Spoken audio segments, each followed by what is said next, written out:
good. Turn that off. Yeah. Oh, we learn from our mistakes, don't we? Here we are. Here we are. What do you think of my new lighting? I'm going for a more sultry, kind of Spandau Ballet 80s lighting. I really like it. It reminds me of, I think it was a Wham video for True. Oh, no, that was Spandau Ballet. You're right. True. Yeah, I think that was the color for sure. And the hat matches. The hat matches wonderfully. Kudos, Ryan. I know this much is true. All right. Well, let's see. Hopefully we'll get some comments on my new lighting. Hey, everybody. All right. We are back. That wasn't Spandau Ballet's best song. Gold was Spandau Ballet's best song. Truly. Okay. Just so long as we're on the same page. You know, we should remix Gold and somehow, put some sort of Watt theme, but spoiler free. We'll think about it. Because you are honey cakes. Always believe in your honey cakes. You've got the power to roll. You are so delicious. Okay. All right, let's get started. Ryan, let's get started. Introduce our guest, my friend. Hi, everyone. First, thanks to anyone who's joining and everyone who's watching. Hi, Ryan. I love you. Hello. It's good seeing you. You love you too. Your lighting is sexy and sultry and all good things beginning with S. Guys, we have a friend with us. You all know who this is. The intrigue is gone, yet the anticipation is building. He is a drummer in a band called It Looks Like a Black Hole. That is all one word. That is all lowercase letters. You can find them all over, wherever there's cool music, not where there's junky music. Only cool music. Spotify, Apple Music, I believe. All these areas. Yeah, guys, in your homes, quietly applaud for our first time reader named Todd.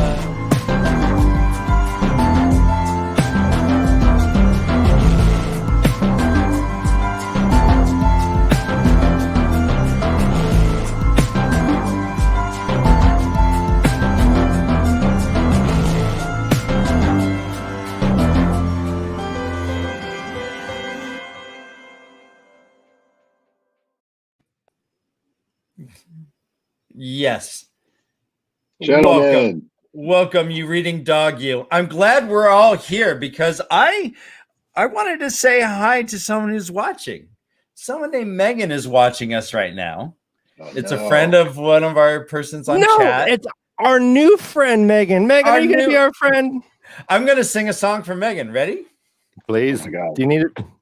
Do it. Megan is our new friend. I'm so happy.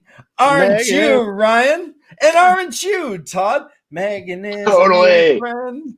She makes me so happy. Yeah. Welcome, Megan. We love you already.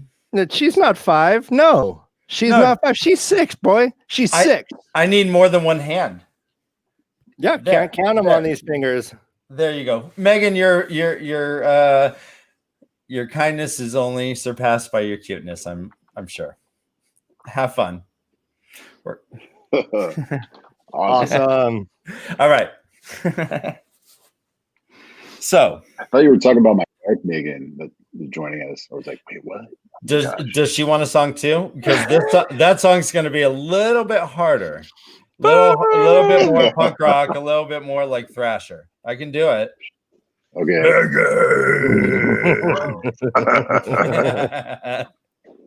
Awesome. All right. She'll love it. How are you, lad? You doing well? I'm doing good, man. Just staying away from the fires? Yeah, staying away from the fires. Yeah, it's finally clearing up here in West Sacramento.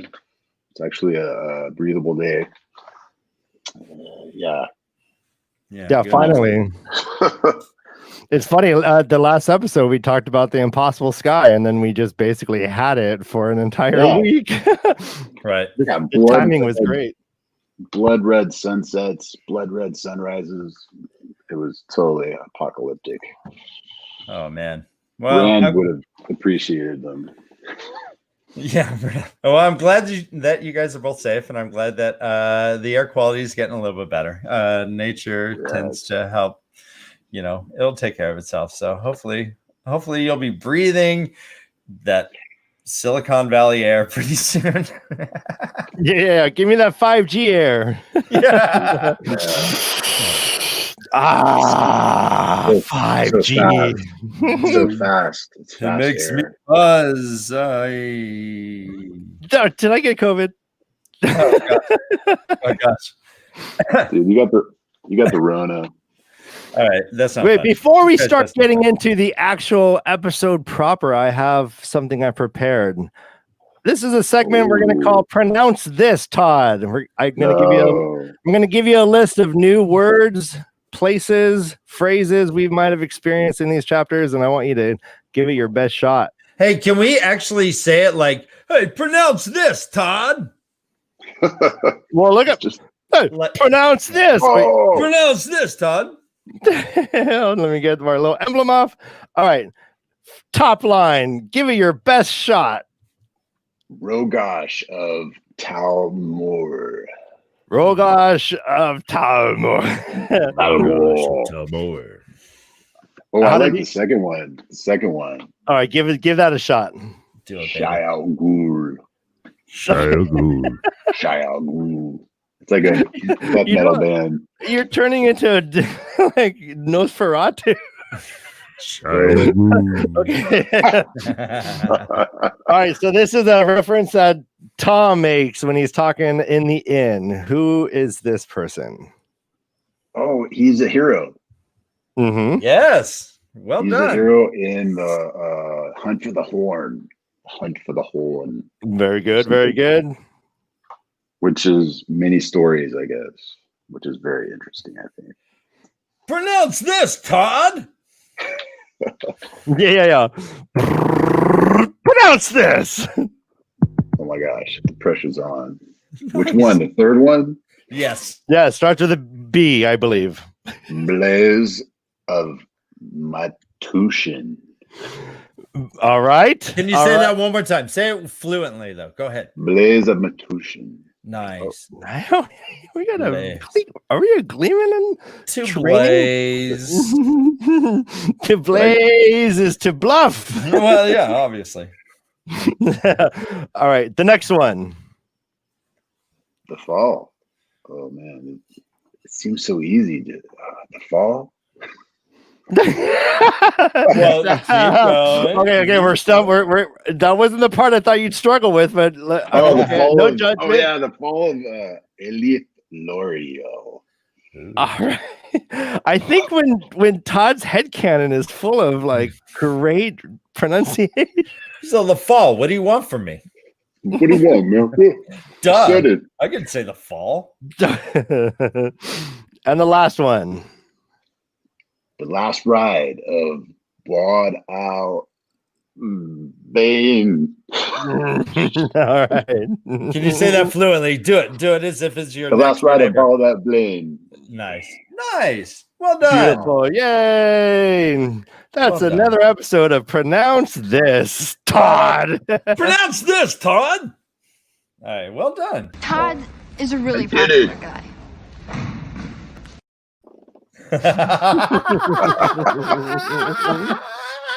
I love that. Do you have one more? Do one right now.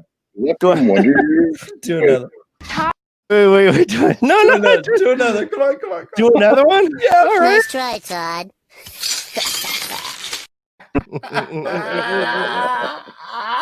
All right. Dude. Guys, we Oh, are you're here making to me talk blush. about 3 chapters, and we haven't done anything yet. Yeah, what's going on? What time is it? Jeez, wow, okay. All right, let's Oh, get man, into we're it. like- Chapter 16, the wisdom. Todd. Love it. Yeah. So the boys find out that Nynaeve tracked them down like a dog hunting a rabbit. Yeah, what do dogs hunt? Dog will hunt. Yeah, a rabbit, I guess. And much to Land's surprise, right? Right. Like, Well, whoa, before whoa. before we go in, we see Nim. We see Min. And Min kind of gives a little lowdown saying, yeah, someone with a braid came in. And she is a part of all this, what's going on. Oh, and she says that she's more furious, sharper sparks. Right. She's like, I'm surprised Something? the inn isn't burning down. Yeah, love it. I love the addition of Naive, man, to the group. It's just so awesome. It just really builds the group dynamic, dude. I love it. And also, she also says you're in more danger today than yesterday since she came. What do you think of that? That she definitely adds like an element of danger, I guess. Maybe more attention. The fades pick up on her powers or something. Yeah, maybe like wisdoms are like beacons of like energy, or they have more energy and they're more easy to trace. I don't know. Sure. No, that's interesting. Okay. Yeah. Speculate wildly. Speculate wildly. Yes. So then they go into the inn. Well, actually, I got a question. This is related to this. Mandar from Discord wants to know. My man, Darb. What do you think Min meant when she pulled Rand to the side about Nynaeve? She wants to warn him. Definitely. It seems like Min might kind of like Rand. I don't know. Maybe. Possibly. That's all I can really think of, though. Okay. Sure. And why do you think Min even took this step to tell Rand this at all? Just to forewarn him, because she sees the danger, I guess. I don't know.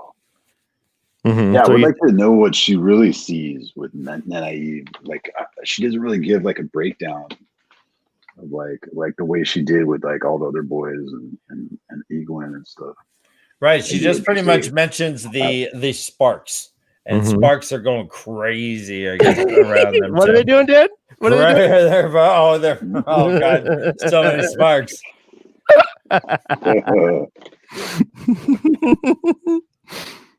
Yeah. So yeah, sparks. Now I had this is a question I wanted to actually pose to you, Todd. Yes. What do you think would do you think that if she did not tell Rand this, would anything have changed? He probably wouldn't be been just prepared to like face the Nynaeve, because I know everybody's like totally intimidated by her, because she is a total badass and she'll throw down like no other. So I'm thinking about what her saying that she's a part of it all. Like, do you think that if she didn't tell Rand this knowledge, this kind of notion, would anything have happened differently, or would everything kind of proceeded the same way? Yeah, maybe, I guess, talking about a different weave would have happened. Oh yeah, Min sees the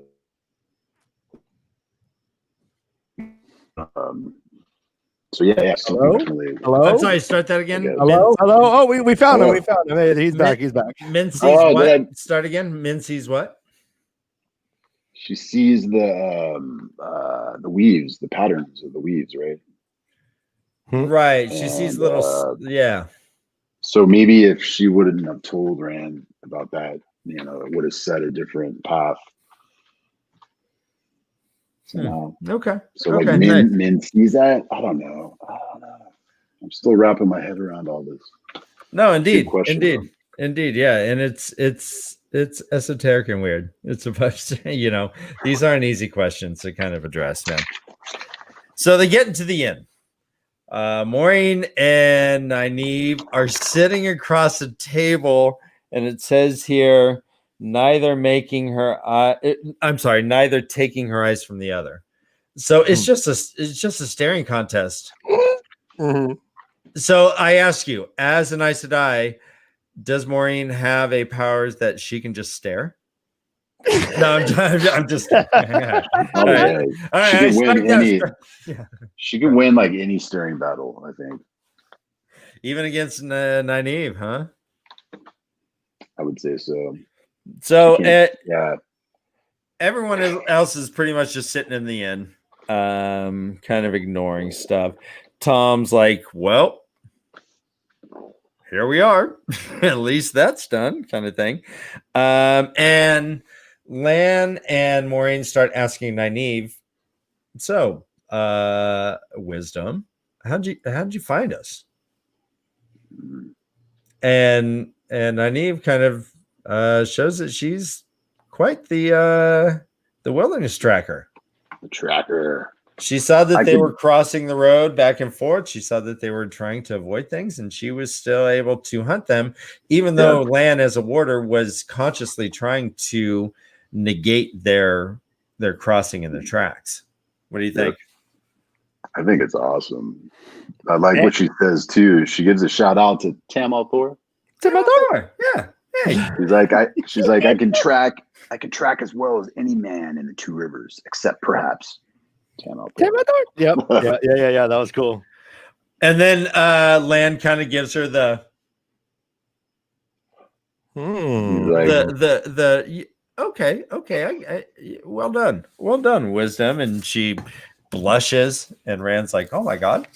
Oh my god, she's blushing. Oh my god. Oh, right. And guys, if we referred back to our original drinking game where we said any new emotion that Lan expresses, we get to take a drink. Ooh. If you've been waiting this long, you finally get that drink. Okay.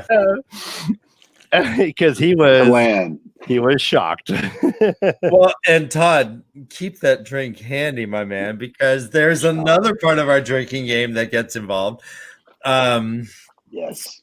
And Megan and 6-year-old Megan, wait to drink. Go get some apple juice if you want, and you can join us. Juices, yeah. So, Lan speaks sharply to the boys, and I think that was one of the criteria into drinking as well. So, again, drinking sharply. Okay, drinking sharply. No, he speaks sharply. That's right. Because she mentions that they were that the Aes Sedai, and he's like, you've been told that isn't known here, he said, drinking game sharply. Right. We hear about White Cloak danger. We hear that they kind of there we are. Hi. Mm-hmm. Hi.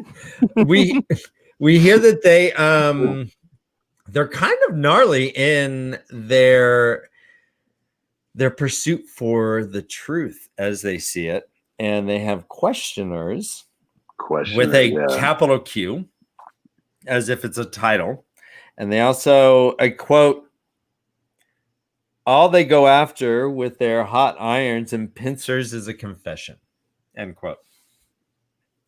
Thoughts? Yeah, they sound like the Spanish Inquisition or something, man. It's like, yeah, they're just, they remind me also of not.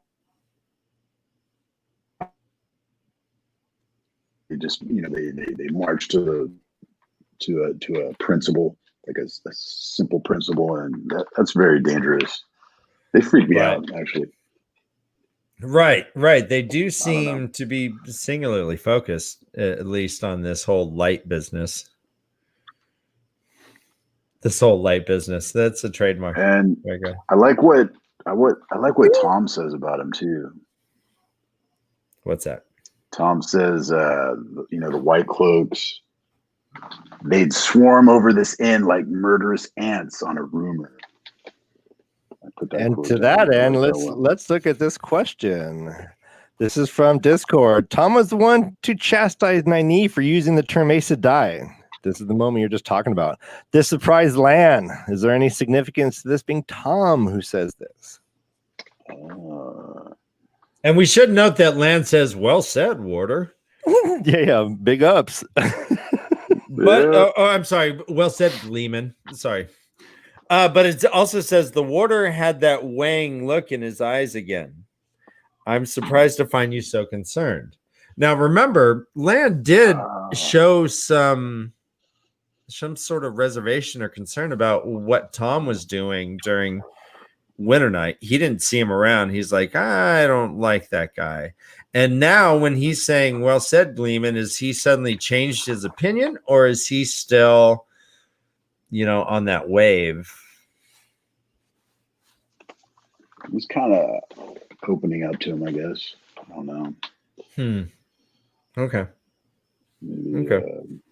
That whole scene was kind of odd, where he just he puts his fist on the table and looms over her, and his mustache takes on a life of its own.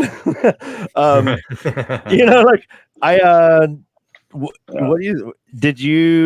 you surprised by that?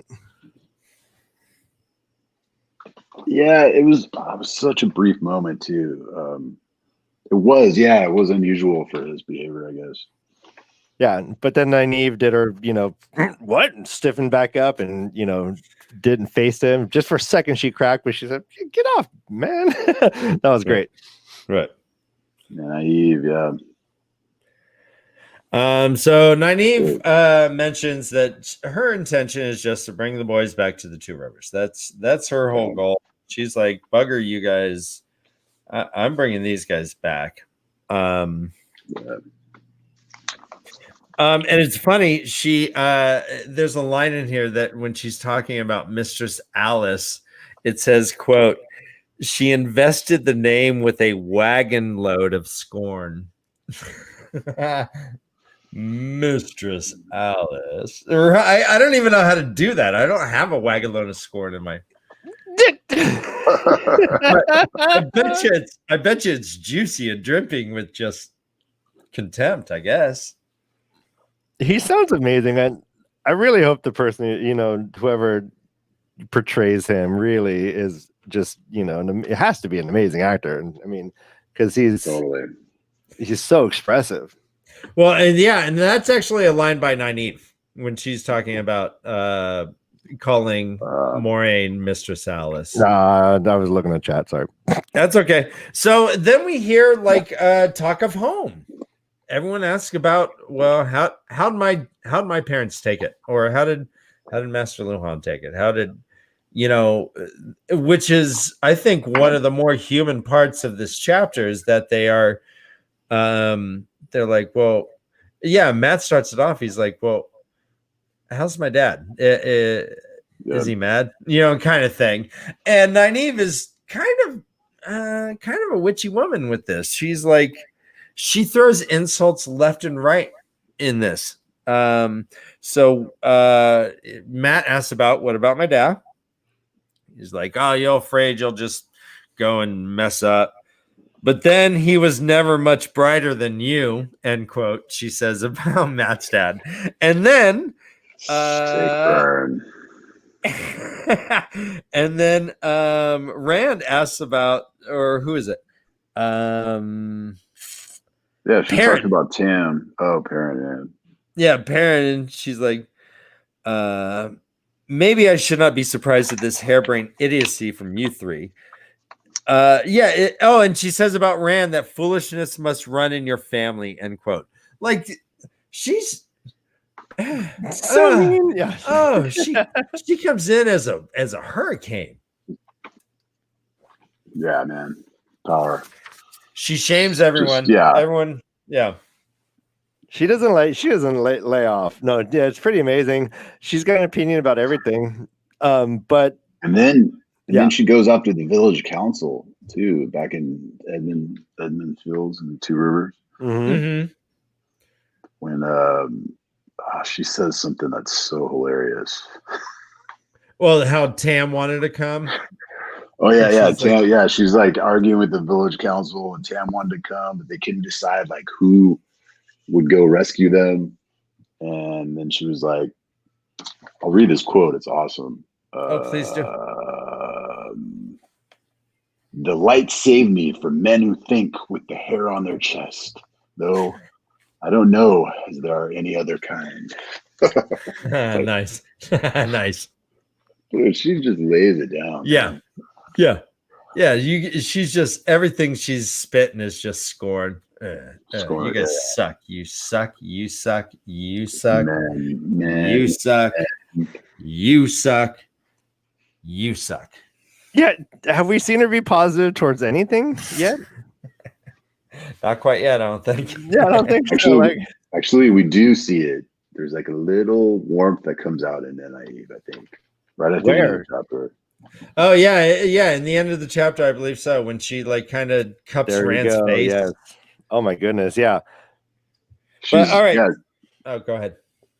Oh, you could go on, dude. No, please, please. I kind of jumped to the end of the. No, that's fine. That's fine. We were talking poop on Nynaeve. Redeem her for me. Oh, she was just mentions like she talks to Rand, one-on-one, and she notices his growth. Like, oh, you've grown since just in 2 weeks or however long it's been. Right. Right. She's like, you wouldn't have asked that question last week. Yeah.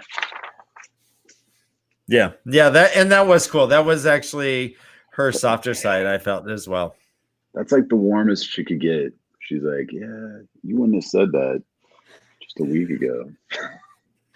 So Maureen and Nynaeve talk about safety and talk about actually before we move in. Oh, please.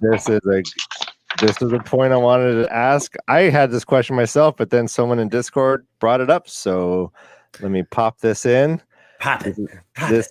This is referring to when Moraine kind of very specifically asks Egwene. So even though it is Rand who keeps speaking and standing up to Nynaeve, it is Egwene who Moraine tells to take the others out of the room. That I noticed that. Want to know what you thought about that? I noticed that, and I think Moraine just she's like this up and coming Aes Sedai, I guess, and she just thinks like she could round up the boys and be their little supervisor. I don't know. Okay. And just get them out. Sure. Wait, so you said Moraine is an up and coming Aes Sedai?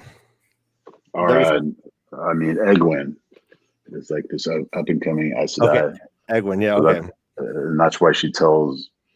I don't know. I think she like feels more kinship towards her, I guess, and she's working on it with Nynaeve.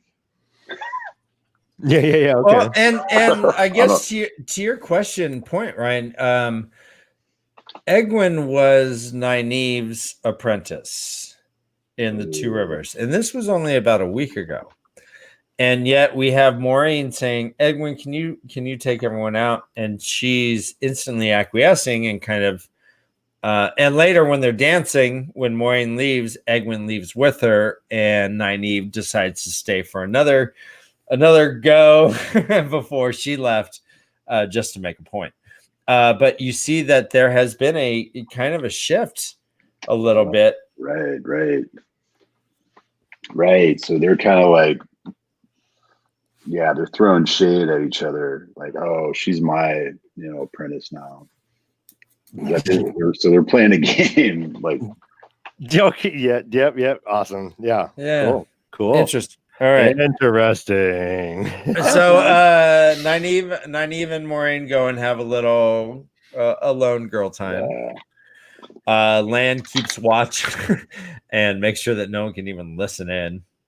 He's kind of being a big bad bouncer. Oh, is that a new Lan? Ooh, he does have a stony glare. Look at that. The steel glare. Yeah. Steely-eyed. Steely-eyed Lan. Is that where you came up with? Steely Lan? Steely Lan, dude. That was like episode 1. I think we came up with Steely Lan. Bam. The Cuervo Gold. The fun. Oh, I'm sorry. All right, so Tom's like, well, this is boring. I'm gonna bone out, and he whispers, "Hey, remember what I said?" And then leaves. Egwin asks, "What did he mean?" And he's like, "He said not to open our mouths until we were sure what we're going to say." Any thoughts on that? Awesome. I mean, good advice for any occasion. Yeah. Right. Yeah. Well said. Well said. Especially in this town, in that inn, you know, who knows who's listening, especially with Naive, because she'll just rip you and tear you apart if you stumble or don't make any sense or don't think about what you're saying. I think, yeah. And Tom knows this because Naive like really laid into him back in the Two Rivers, right? He was like, isn't that what he ran out of the council, the village council, because of? Way back in the beginning. I'm sorry to jump. No, it's okay. I think I lost you just a tiny bit. Are we still talking about Tom? Oh yeah, I was just saying, you know, Tom's had some issues with Naive in the past. Oh, right. Two Rivers. Okay. Yeah. And so he's just like, watch yourself, boy. Right. Yeah. I don't know. Well, no, yeah, you're right. I totally forgot his interactions at Emmons Field was her like beating him out of the Wine Spring Inn, and he looked this little woman, this little switch of a girl, a little slip of a girl, right? So look at this Wolverine that just showed up in our common room here. Gosh darn it, she's a little Spitfire. Be careful. Yeah, that could very well be it. And I think it's also interesting that Perrin answers, well, this is what Tom said, but Tom said quite a bit, and we're not entirely sure if that's what Tom meant. That was just how Perrin interpreted it, I guess, you know? Right. That's right. Yeah, definitely. So anyway, so Nynaeve comes out. And she starts complimenting Rand. She's like, "Oh, look how tall and handsome you are now. Suddenly, look how mature you are. Look how you answer my questions with a redirecting question. You've grown, my man." What? Any thoughts on this conversation? Yeah, I love it. Like going back to, you know, Naive, just seeing that he's grown, and then she kind of throws shade at Moraine too. Like she says, you know, you certainly learned how to twist words since you met her. Right. So like Venom. Yeah, and she does say, "I are not to be trusted, Rand." I mean, point blank in this thing. I mean, this is where she's coming from. This is where everyone who's talked to Rand has pretty much emphasized this point. Totally. Also, I like they go into I guess Naive reveals what Moraine was asking when Moraine and Naive were talking together. Correct. And she asked Moraine wanted to know if anybody was born out of the Two Rivers. And Rand immediately suspects, you know, that she knows about, I guess, Tam and his history. Well, and Rand's answer is pretty much like, "I hope you assured her we're all Lemons Field born." And Nynaeve's like, "Yep, yep, right, right, right." And he's like, oh God, my dad's fever dream was right. No. And then we have one of the greatest moments of the series so far when Nynaeve puts two hands over his face, has to reach up to get to him and comforts him and says, "No, you are every bit your mother's son." And that was such a great moment. So great. Because so up till that point, Nynaeve has just been not even a bull in a china shop, just a bull everywhere. And then we see this. This was uncharacteristic kindness that I did not think that Nynaeve kind of had in her up until this point. Mm-hmm. Right. And it's But really she interesting is the healer. too. What's Yeah. that? Just what she says too, like because I guess Rand kind of tells her about like Tam's fever dream and like what you're saying, but then she says, people say strange things in a fever, twisted things that are not true or real. So just going back to that point. Yeah. Mm-hmm. So we don't really know anything really truly. And it made me just question, like, the story of Rand being that baby that Tam found. But Nynaeve did protect his secrets. She did not spill the beans. Oh yeah, right. And then So we, now, what? So now I don't even know. Yeah, it's like, And then you hear that phrase, Outlanders. oh yeah, Right? Like, they're Outlanders. No Outlanders need to know our business. totally. And you can imagine them, like, Nynaeve's wearing just, peasant clothes, and they're in a city, and they're in a hallway, and she's like, I'm not going to talk to these Outlanders. It's so great. I love it. Right. Wait, I have a question. Mm-hmm. Yes. How old is Nynaeve? She's like, is she older? Because I was like picturing like she's young, but like she's like an older. I don't think lady. this is this may be spoiling nothing. I mean, I think she's about 26 is what the canon is. The boys are about 20. Egwin's about 16 or 17, and Ewan Fingar is 14 years old. Okay. Ewan's the metric. And actually, Senbui is only 38.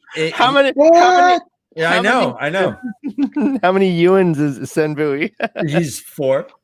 All right, the chat, and I imagine this is basically canon. If this person says it, this is the truth. Nynaeve must be 25 years old. Okay. Yeah. But then one thing I don't get though is like Nynaeve says that she sees Tam come back. It sounds like from her adventures with the baby and with Kari. Isn't that right?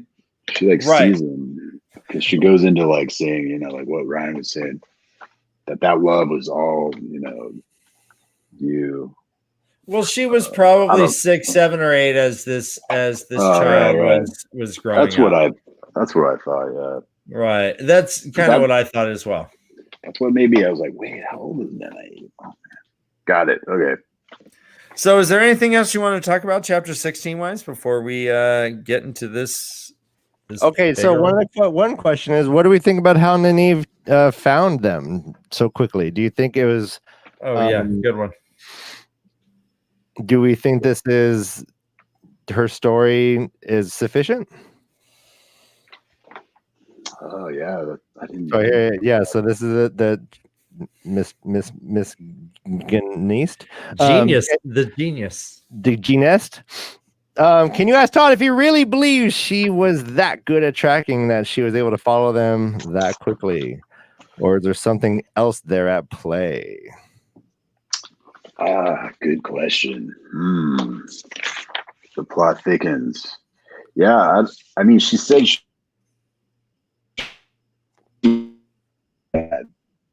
I think. Yeah, start that over. Start that over for me, Todd. I'm sorry. What was it? Todd, start that over. You kind of she broke said up that she was trained like. Oh, so Nynaeve said that she was trained by her dad, right, in tracking. Mm-hmm. So I don't know. Let's see, much to Land's surprise, of course. I don't know though. That's a good question. Maybe she was. Man, maybe she has like dark friends helping her, and she's like an infiltrator. Land like does crazy. say Land does say that not even many people in the Borderlands are able to do what she just did. Right. Ooh, yeah. Mm-hmm. I didn't think about that. Yeah, if you take everything we know about Land into consideration. he's like, And then he's badass. 26. She's 26. And yeah. And her only excuse is my dad taught me how to track. Unless her dad was a warder. Yeah. Oh, that's a good question, Mink. Sure. Yep. Another mispronunciation. You're welcome. Yeah, we're getting clever. All right, let's move. Oh, go. This is a little point that is being discussed, and I just want to mention this.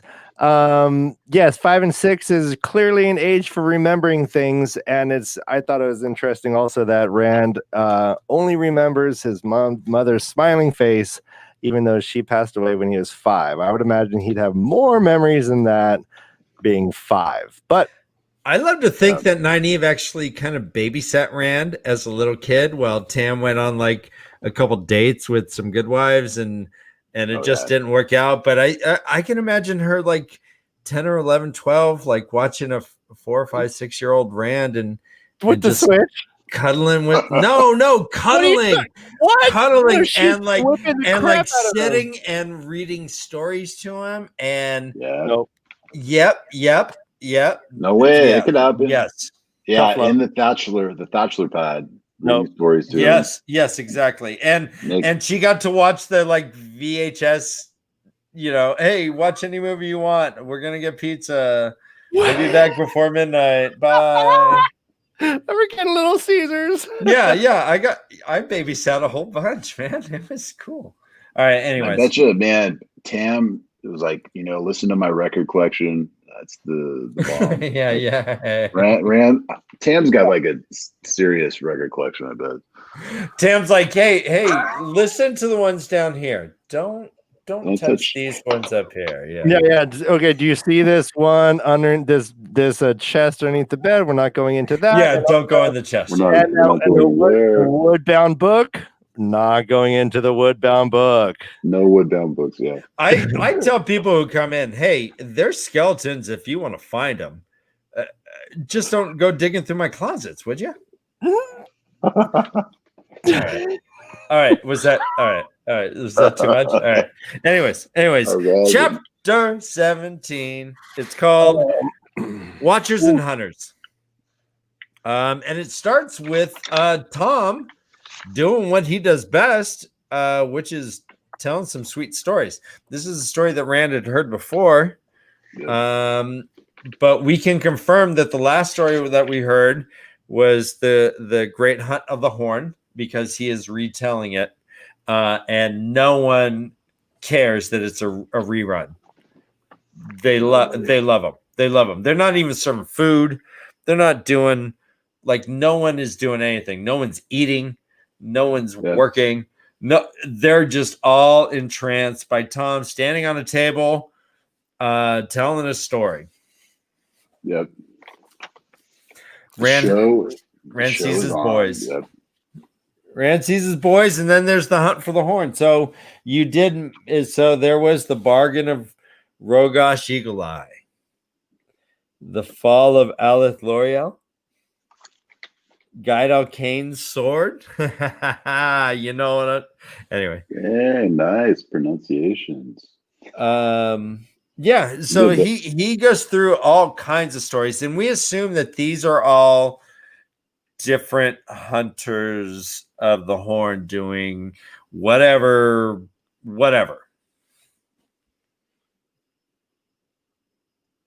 Because okay. Remember, you were talking about the difference between high chant and low chant. We were talking about how we right. This is last week. I definitely would like to hear some high chant right now, and I definitely want to hear some high chant about Rogosh Eagle Eye. Rogosh. Are you ready, brother? Oh man. Shit. Yes. You want some? This is so we're talking in common. There's regular chant, and then there's high chant. So what is freestyle rap? Common. Yo. Is the bargain. The bargain. Bargain of Rogo Eagle Eye.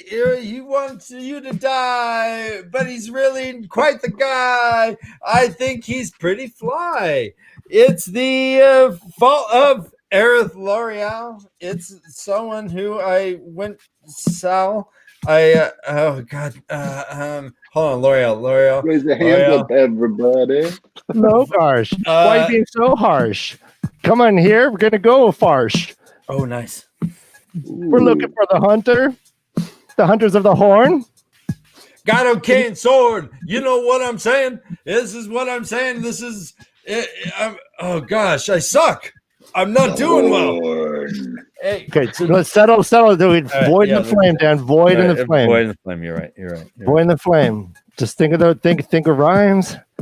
Dude, Get your I'll lay message down out. the chorus. My love is gone, carried away by the wind that shakes the willow.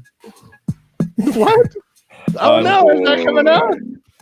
And all the land is beaten hard by the wind that shakes the willow. Word. Rogarsh. There's a Why are you favorite. so harsh. Oh, Rogarsh. Don't be so harsh. All right. Rogosh. So Beautiful. That is truth, not a farce. dude, farce. Not a farce. All right. Sorry, guys. Sorry. That was not our best effort. No way, man. That was some sick high chant, bro. Well, once we started, it's like, okay, what rhymes with harsh? God, What rhymes really? with Rogosh? Yeah, it's like, man. It's like, what are we doing to ourselves? When Oh I my brush my gosh, teeth, I Rogosh. also floss. You North, might be the south, chief, but east, I'm the west. boss. Whatever is my gain is your loss. So we could have, okay. Hey, the chorus could have been, "Oh my gosh, it's Rogosh." Oh my gosh, it's Rogosh. Oh my gosh, it's Rogosh, eagle eye. Oh my gosh, it's Rogosh.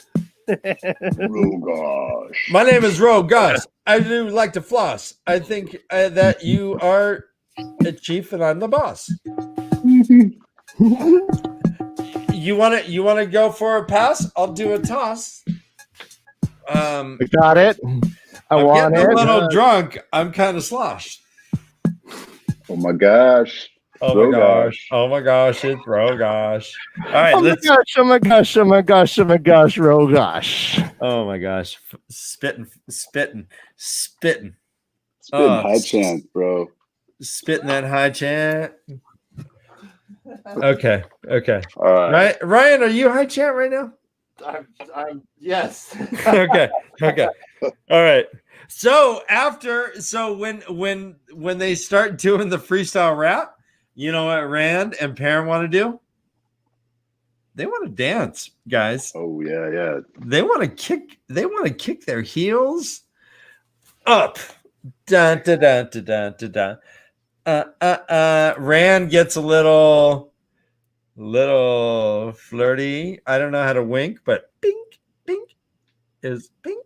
Oh yeah. Yeah. With his first dancing partner. Right. And she throws her head back and laughs. She seems like a fun girl. And then he spins around a couple times and he's dancing with the wisdom from Edmondsfield, Nynaeve Almira. Hey. Hello? What happened? You got me? I didn't hear that last part. So I'm he's sorry. dancing with the wisdom Wait, of say that one the more time. wisdom of Edmondsfield, Nynaeve Almira. I was really surprised at that. Yeah. This scene is really cool. This scene is awesome. And you want it to be it feels like a breath of fresh air, and it feels like a nice release of tension, and the pacing is great. But then there's this creepy guy with a weird scar, and it's just like, God, no, these guys can't catch a break. Yeah, it's the only unsmiling face in the crowd. Right. Yes. And so that shows us two things. That shows us that A, Tom is the man, everyone is just full of joy whenever Tom's in a common room. Some dude showed up with a drum and a hammered dulcimer and started just playing along with him, which I love jam sessions. I kind of imagine they started off with the 12-bar blues because that's kind of like, you know, how you all have to start, right? You have to start with 12-bar. Yeah, you got to entice people into the jam. So you start like, well, it's like kind of the ABCs of jam. It's like, right. And then you can branch off into the wind that shakes the barley or whatever it is. And then you can get into Wild Geese on the Wing, bro. Wild Geese on the Wing, baby. Do we need to be? I imagine it's Jungle Love. Oh, yeah. Wild geese on the wing, I'll show you. All right. Oh, Jesus. No, we're not there yet, though. Hold on. Okay. So, because I wanted to point it out that Rand, so Perrin and Rand were like, holy cow, did you see that? I like actually danced with Nynaeve. She doesn't even dance at home. And Rand says, quote, I wonder, Rand said thoughtfully, what the women's circle would say about the wisdom dancing. Maybe that's why. Yeah. So, what do you think about that? That's a funny line to say. I think, Nynaeve just letting it out. She's letting loose. It's definitely frowned upon in the Two Rivers, I guess. Right. The wisdom to dance. Are they like so? Well, gosh darn it! Are they like Footloose? Are they like the town of Footloose that you can't dance in? Oh, yeah, maybe. And Nynaeve is John Lithgow. All right. Oh. And Rand is Kevin Bacon. Shaking the bacon, dude. All right. So there's dancing. No, but then next, yes. I like those. And Moraine. Moraine. This is crazy. Like she's staring in his belly button. It's so weird. Ooh, what? She's so short and he's so tall. They're dancing. Come on. Oh. What do you think I'm saying? Navel gazer. I thought you were saying that she was what do you think I'm saying? Transferring emo energy I don't know. to Rand's navel. She's channeling his navel? Right. Hey, man. Isodives, dude. I'll make that outie and innie. They do some weird stuff, too.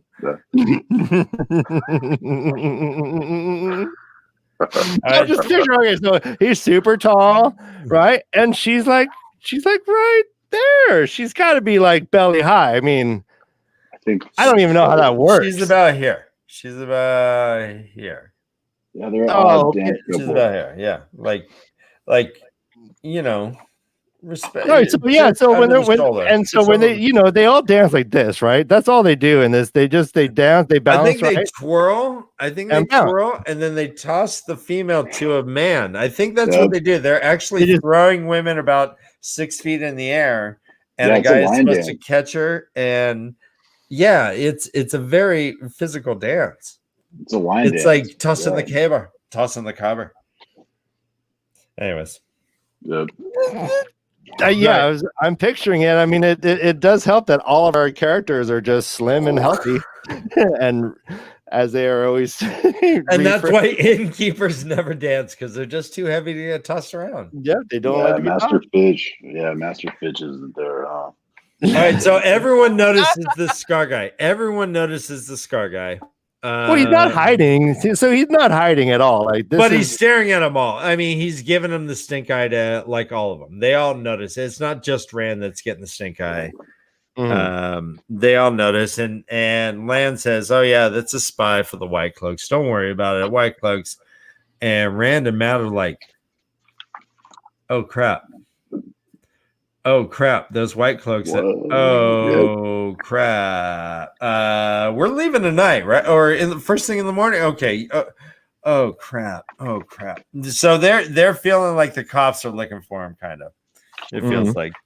All right, I think this might be a good time to take our mid-show break, my brother. What do you think? Do you have anything else? I feel like I want to get through the dance party. Everything's going to start changing really quick. I hope everyone stays around. We have a 10-minute break. I've prepared for us a set of music from Todd and I's old band, Depth Charge Revolt. Ooh, All right. a little depth charge revolt. I love it. All right, so this music's a little bit crazy. So if you want to turn down your volume, Yeah, feel turn free. down a little bit. Yeah, I would totally it's suggest different. It's a that. little If you're different than feeling what the we're doing. mood, turn it up. The first thing you're going to see is about a 3-song set we did in a coffee shop in Santa Cruz, and then I'm going to show us all turn it easy. our official music video we never put out, but we did make a music video. What? I don't think I've seen this even. And Yes. Todd is one of 2 drummers in this band, and Ryan is playing bass. Just so you guys know. Yeah, so you'll see a big guy with a beard. That's yours truly. You'll see Todd on the left drum, Kevin on the right drum. Hermit Convention, who does our music, he is playing guitar in this band, and our singer is named Hector. All right, guys, enjoy the break. We'll see you back. The next 2 second half is just wild and jam packed. Can't wait. Can't wait. Yeah, see you in a minute. All right. Mute. Mute. Yes, please.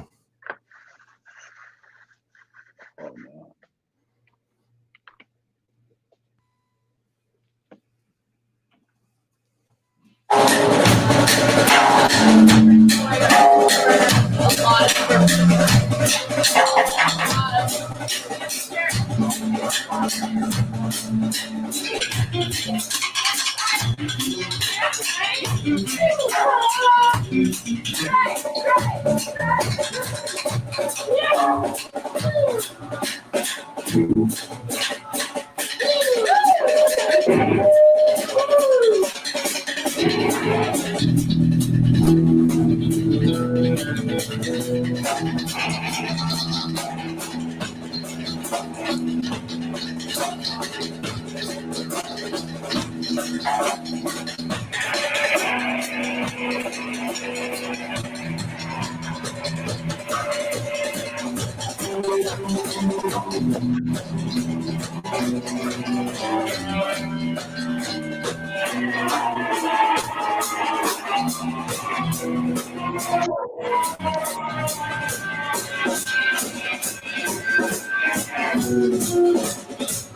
no.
Haha.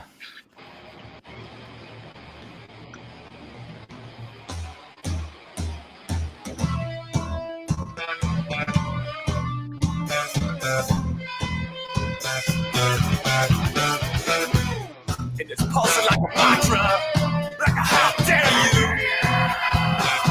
Raymond.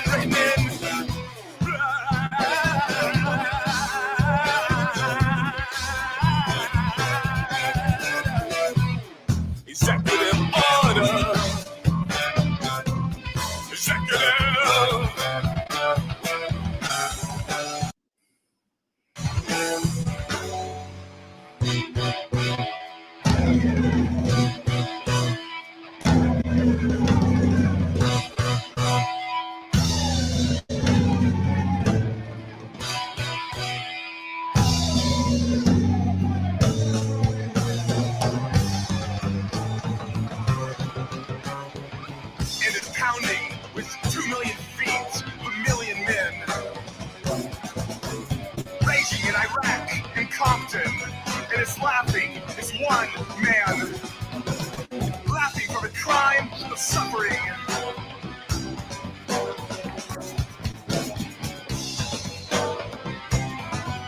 It's a crime of design.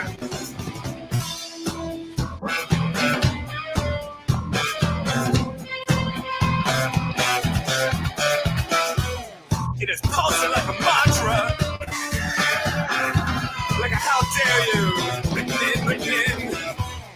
Blood of the people. All people, all God's people. Executive order. Executive.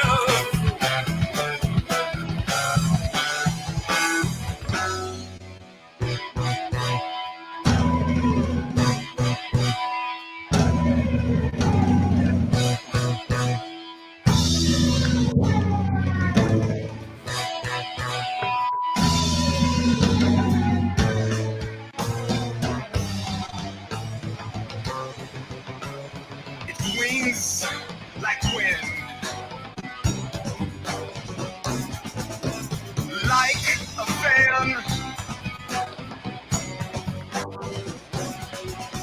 Running an empty room. Empty room.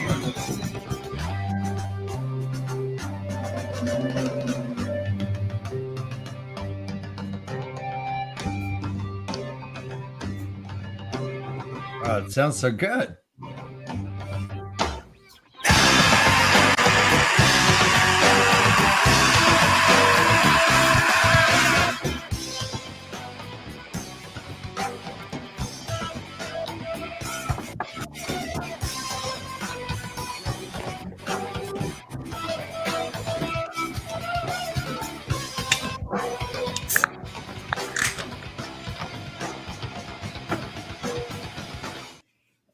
Wow. Wow. I need to pick myself up. I was blown away.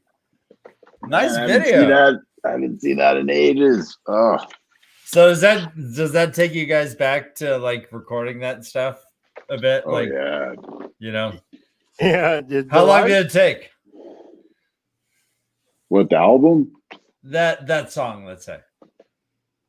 Part of a 3-day recording session, and then many days of mixing. Many days. Oh, Yeah. The mixing was monstrous. It was Well, you fun. guys have the drums panned on either side and so it's great. Like there's a left drum and a right drum. It's really well done. Totally. Yeah, the sound engineer recorder did an awesome job. He Nice. had some serious Aes Sedai wizardry happening. I think Ryan's first band, Meat Pizza Sandwich, the guy who recorded you was like just like at a UC Santa Cruz like recording class, and it was his project to do your album. I'm so sorry. Were you talking to me? Yeah, I That's was. the way a lot of bands start. Yeah. Start over. Yeah, you cut out the. I was wondering if your first band, Meat Pizza Sandwich, didn't that recording session, wasn't that just with a guy who was an undergrad at UC Santa Cruz who just needed to do something for a final project? No, the very first recording session was up in the mountains of Santa Cruz with some guys who may or may not have been on substances the entire time in a weird pavilion that was shaped like a castle up what's called Old San Jose Road, and it was one of the creepiest, weirdest events of my life. Yes, so the original first recording was there, but yes, another time It was a dude in our house. Nice. Nice. All right, let's get back to this. Is everyone good? Sorry for the Everyone well? diversion, guys. We're No, back. no, I had to put my tie back on because I was mosh pitting for like 10 minutes. Totally. All right, so this is a pretty interesting part now where we get to. So they're dancing. Maureen goes up to bed. Egwin follows. Nynaeve kind of goes a little after. And we find out that the girls are all sharing the same room, which parents like, oh, geez. Imagine being Egwin right now, being in that room. That's got to be the worst sorority in the world. Attention.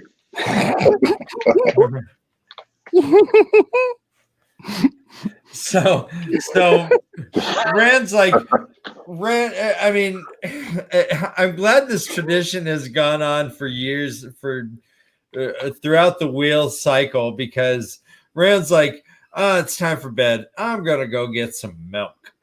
Milk. Yep. He's like, it does a body good. I could use a little cow juice, a little udder spritz, a little bovine brew, a little milky, a little shaky. So he goes down, he gets his milk, and he goes,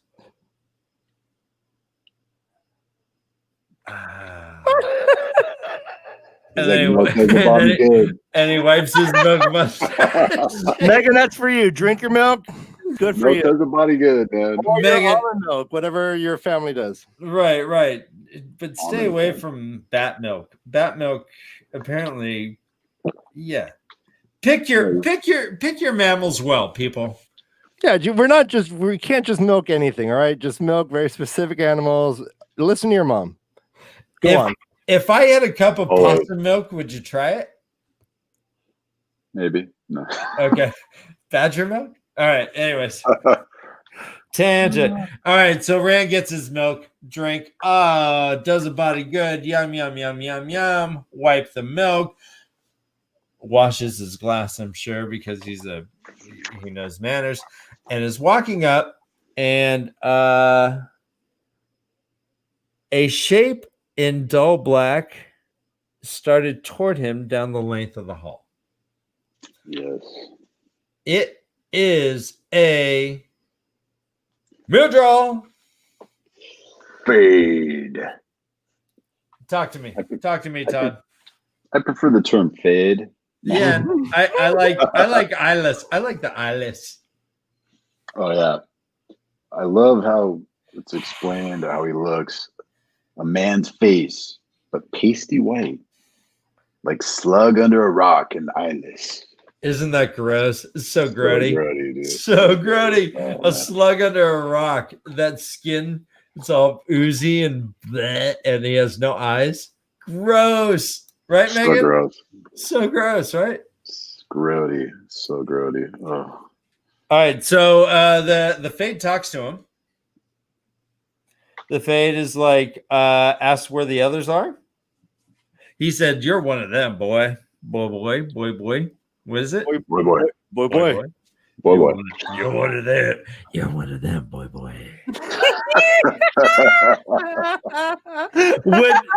What said a hoarse whisper like a file softly drawn across bone. Gross. All this is gross. A file across bone. You ever been to the dentist? And had your teeth filed to vampire fangs like I did one time when I was a kid? Oh my gosh, that sounded so gross. Back in your Marilyn Manson days? Yeah. The beautiful people. The beautiful. Didn't you try and get a rib removed? What's that? Didn't you also try and get a rib removed? Nope. Oh, no.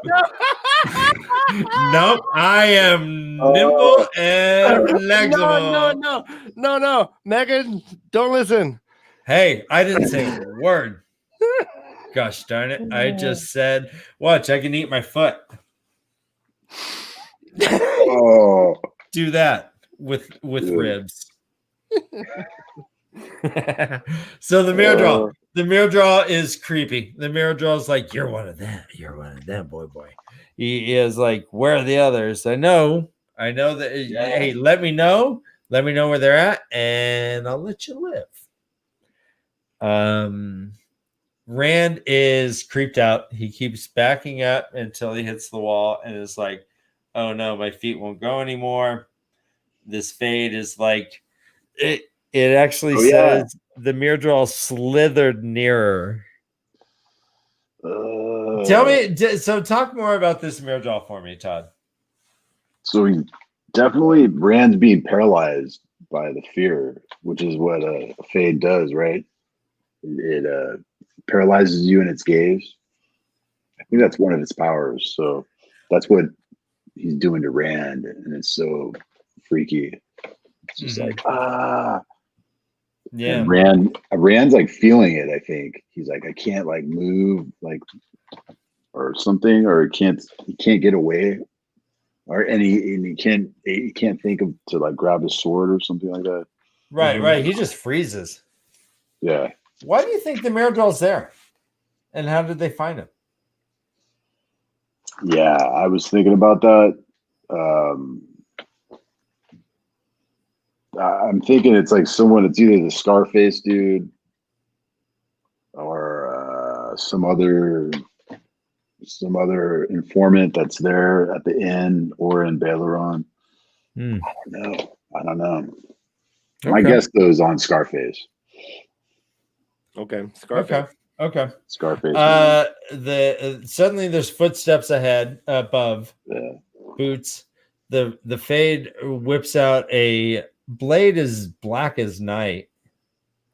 Ooh, yeah, I like the imagery. Yeah, and holds it up to Rand's face.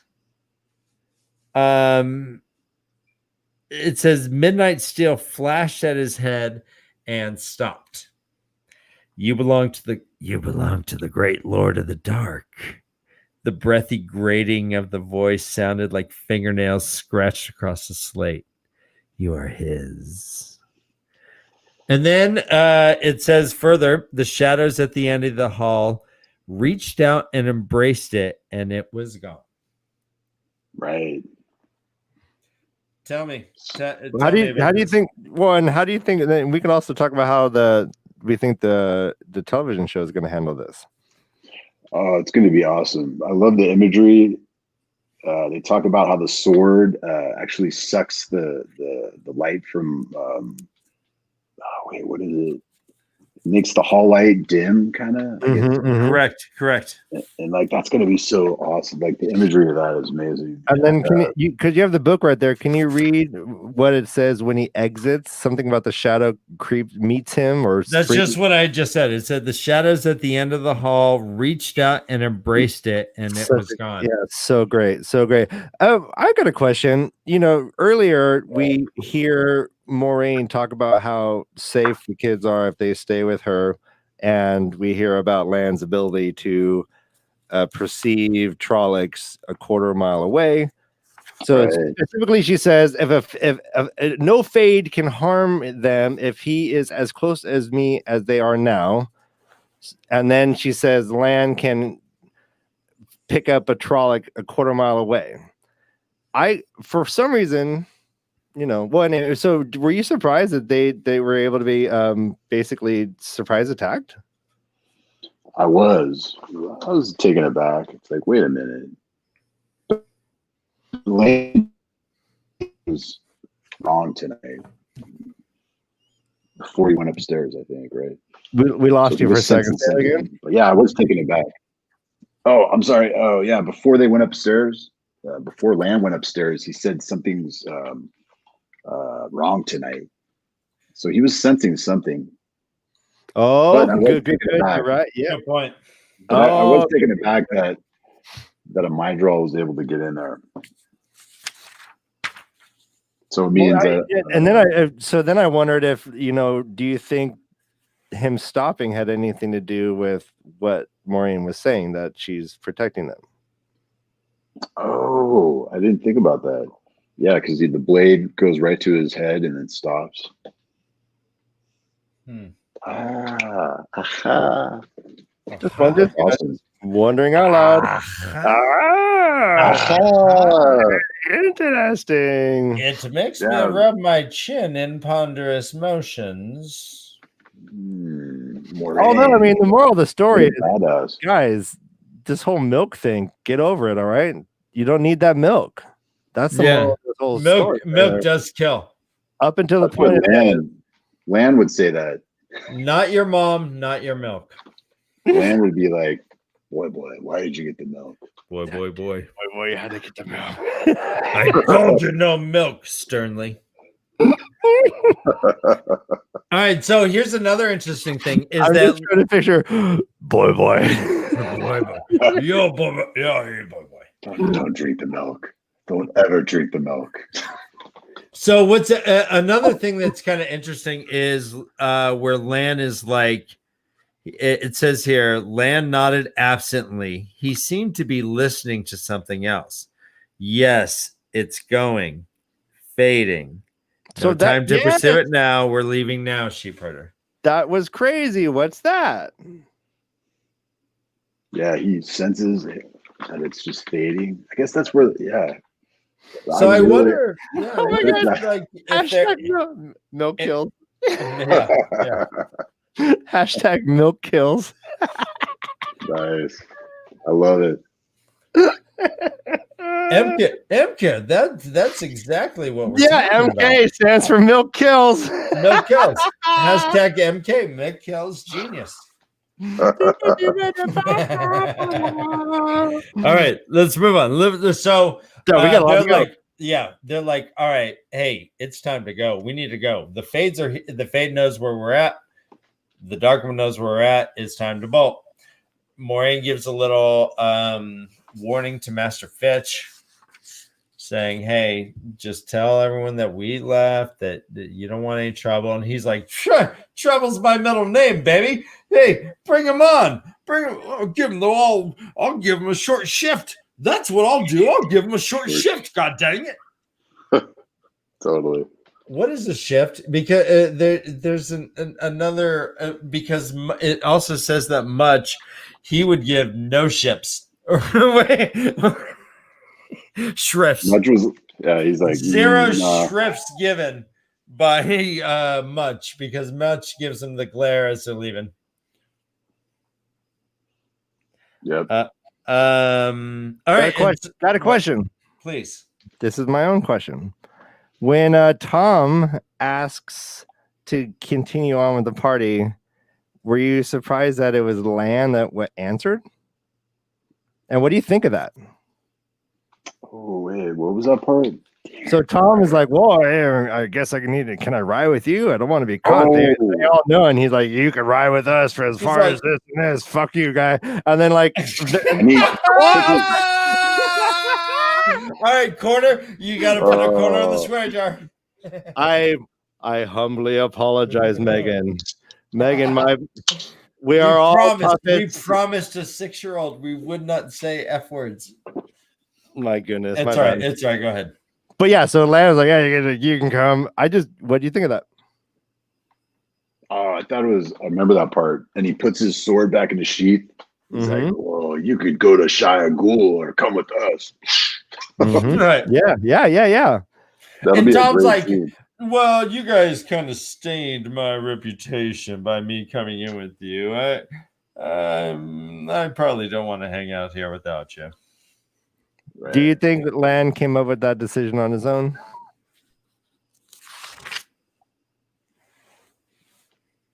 I'm sorry. Do you think Lan come up with that decision? Yeah, like the idea that Lan said, like, that's a huge decision to allow him to keep with the party. You know, do you think he just decided right then?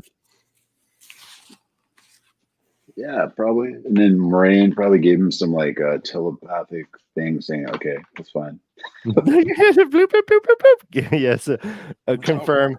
And real quickly, let's go back before we get back to the crazier stuff. I wanted to put a hypothetical out there. If the Murdraw had encountered Matt or Perrin in the hallway, what do you think would have happened? Oh man. That's a Same good or question. different? Oh, thank you. Probably Moraine. Okay, she would have saved any of them, I think. I don't know. That's a dang good question. Right. It's not that Rand did anything exceptional, to be honest. All he did was back up and froze. He had a sword, but he did not use it. It was only Lan running above to save him. I bet you Perrin would have axed him like a champ, dude. Just like a roll, like into the knee, chop. Yeah. He's all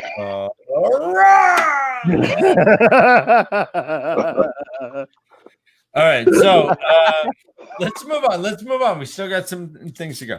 So they decide, all right, time to split. Boom. We're splitting now. Grab your things, everything. No shrift of any kind is given. Streets of Barelon are abandoned. It's dark out. It's well past a respectable time to be out. And these people, they go to the gate, the Camelin Gate. It is called. Lan bangs away at the door. Someone comes out and says, "No, no, no," as they always do. Lan gives them, hold on. Let me dip into my enormous safe, and here's some coin. Clink, clink, clink, clink, clink. He says, "Oh, you want to leave now? Yeah, I guess you can. Yeah, sure." Starts opening it up. We hear that there was, yeah, but we do right before he opens it up. He says, "Hey, it's not really safe. There's wolves like crazy out there. They killed a dozen cows this week. Could kill a man just as easy."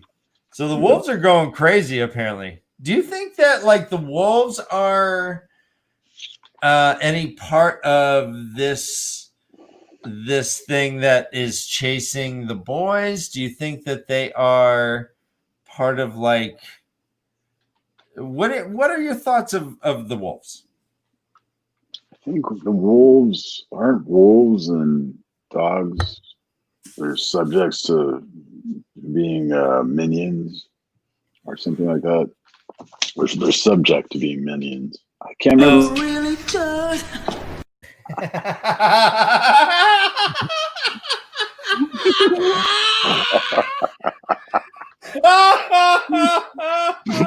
Really does. Oh God. Okay, yeah, I wolves. think I'm right. Oh, really, Todd? Yeah, aren't they minions? Are they like susceptible to being minions? Or maybe Okay, that's so dogs. they are like tools of the Dark One, or are they associated with the Dark One? No, they can be. Okay. They can be subject to his possession or whatever. Okay, sure.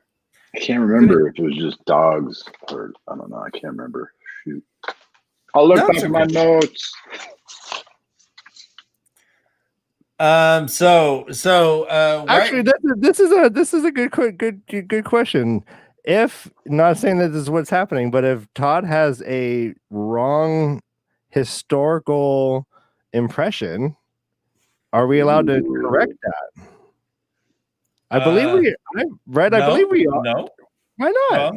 Well, all right, go ahead. Well, if it's been in the I don't past, know what are you referring to? Here, whisper. He's talking about these goddamn wolves. He's saying the wolves are it's only the ravens, right? So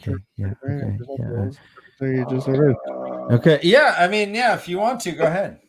All right, so I do believe that it's okay for us to try and correct historical facts, or so we don't want to move forward with the wrong impression. Your whispers convinced me. Okay, so yes, I don't believe it's stated anywhere that wolves are connected to the Dark One. People may duly noted. Yeah, I think it was just dogs, right? No, it was carrion eaters that I remember them saying. Yeah. But yeah, maybe we should. Yeah, just yeah. Okay, yeah, we'll move on. Yeah, I like that. So they get to the gate. the gatekeeper's like, okay, that's a whole bunch of coin you gave me. Cool. Let's open it up for these people. And then 5 friendly dudes in cool little white, I guess you call them white cloaks. They come up and they kind of ask, hey, what's going on here? This is unorthodox. This is not the norm. This is rare, to say the least. It's people in the light don't walk out in the dark. What's going on? Oh yeah, tension. What are your thoughts about these 5 dudes? And we learned that one is Bornhold. One is the one that kind of got mud splashed on him earlier and almost got in a fight with Rand. Yeah, I like he says. He's like, yeah, I guess it's Bornhold talking to him. He's like, with wolves stalking the darkness, and the Dark One's handiwork seen flying over the town. Something about that. That was really interesting. So I guess there's like a Drakkar. Right. That's what Rand certainly says. But before that, a couple paragraphs before that, everyone get your drinks because we have Land's stony face. Oh yeah, we do have. So quote, Land's stony face could as well have been looking at a boot black. So guys, get your beer. Yeah. Cheers. Cha-ching. Land. And so, yeah, there's mention of a Drakkar. They're like, oh gosh. And then we see that Bornhold. First Land's like, bro, I know the governor. The governor doesn't like you guys. That's why he only lets 5 of you in. What are you even talking about? But they got this caveat that's like, hold on, where is it? The children of the light hold sway wherever men walk in the light. Only where the shadow of the Dark One reigns are the children denied. Yes. So, gosh, that's kind of a rough one there. What do you say? Yeah, I don't like you guys bullying my town, but then that means I'm a dark town? You're either with me or against me. Yes. With us or against us. It's like, yeah, it's very dangerous. That kind of talk. They also suggest that they smell out and root out evil wherever it is found. What do you make of that? Yeah, that could be used to their advantage. Like, yeah, it's dangerous because whatever they say is dangerous and needs to be rooted out. They can take care of. So it complicates things and makes it very dangerous. Brings a dangerous element. Okay. So Bornhold calls him Dark Friend, says, hey, good job, Brady. You were about to let these guys go, stupid. But they're Dark Friends. Go talk to the sheriff tomorrow or whatever. But in the meantime, we'll take these guys to get questioned. And then Moraine says,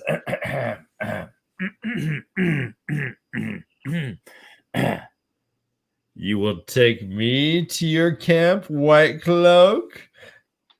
You want to question me? And she starts getting bigger and bigger and bigger.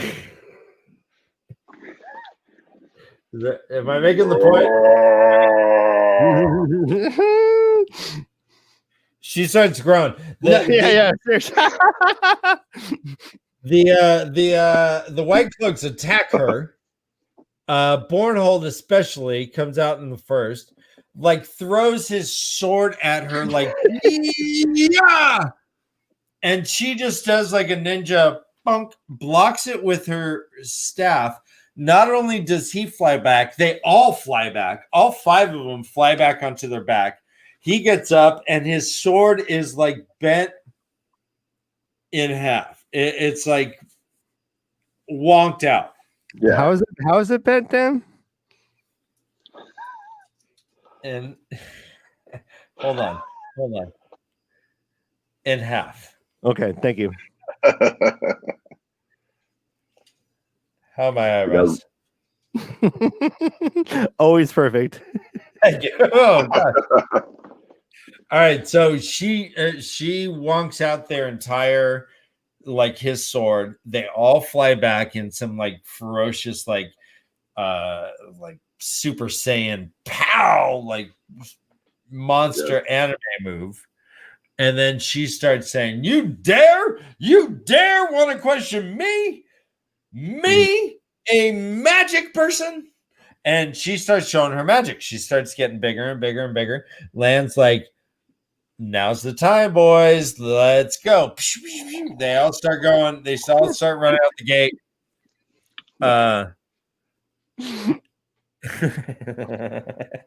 First, she's as tall as a horse. Yeah, no, and this is crazy. So yeah, she hands the horse's reins to, or Land just takes the reins, says, "Let's go." Somehow knows that, I guess, a Marine can just walk over city walls, and then we see this from a distance. She's sky high, and she just steps over the wall. And well, and here's a cool line: the Aes Sedai's face was lost in the night, but her eyes, as big as full moons, shone with impatience as well as anger when they touched him. Swallowing hard, he booted Cloud. Yeah, she's just like, boy. Here he comes. You silly So she steps over the wall, and as soon as the gate closes, suddenly she's a little girl again. She's Oh, yeah. her normal Little size. girl. She's a Well, little girl. girl. You know, she took God little damn. girl size. Little girl size. What? No, come on, guys. Come on. All right. I think it's right when she touches her foot to the ground. When she Yeah, she weird. So, and Egwin calls her on it and says, "You were as tall as a giant." She's like, "Oh, was I? Huh, that's weird." Yeah, the night plays weird tricks sometimes, huh? What do you think? She didn't really answer. Yeah, exactly. What do you think happened? How did she pull that off? Well, she summoned the one power, and I guess that's something Aes Sedai can do. Just grow tall and break swords with wood staffs. Mm-hmm. This was a pretty mighty moment for her. People attacked her and she broke their sword. Yeah, seriously. Like calmly. Just and I gotta admit, that was an interesting moment, because I would have thought that Land would, how dare you, and come in all, but he let her just go. He just knew that she had it. Land's like, you know what? Yeah, Land's like, let's see some powers. Show the kids some powers. Yeah. Hey, time to. What? Here's what this tie is all about: is power, baby. And by the way, everyone, if you can like and subscribe as you're watching, let's go ahead and throw that in, right? Yay, Ryan! Please do. Ryan, can you give me a Toddism? A Toddism? Oh, is there a Toddism? Well, I don't know. You're so give me something to laugh at. He's got so much. He's got so much. I'm so confused. What? Oh, I thought you had video clips besides my Toddisms, like little Todd video, like your little. Oh yeah, Todd. I love our friendship.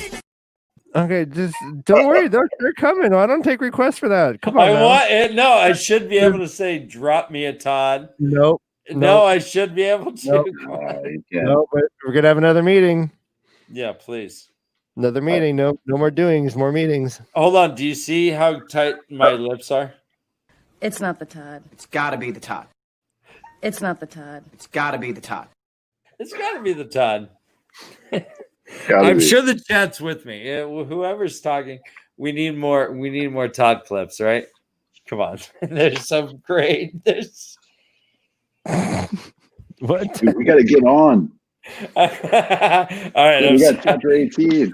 So All right. unprofessional. All right, so yeah, you're right. So Maureen's a little tricksy with Egwin. She's like, "Oh, what'd you see? I don't know what you saw. What you have your own eyes. I don't know what you're talking about."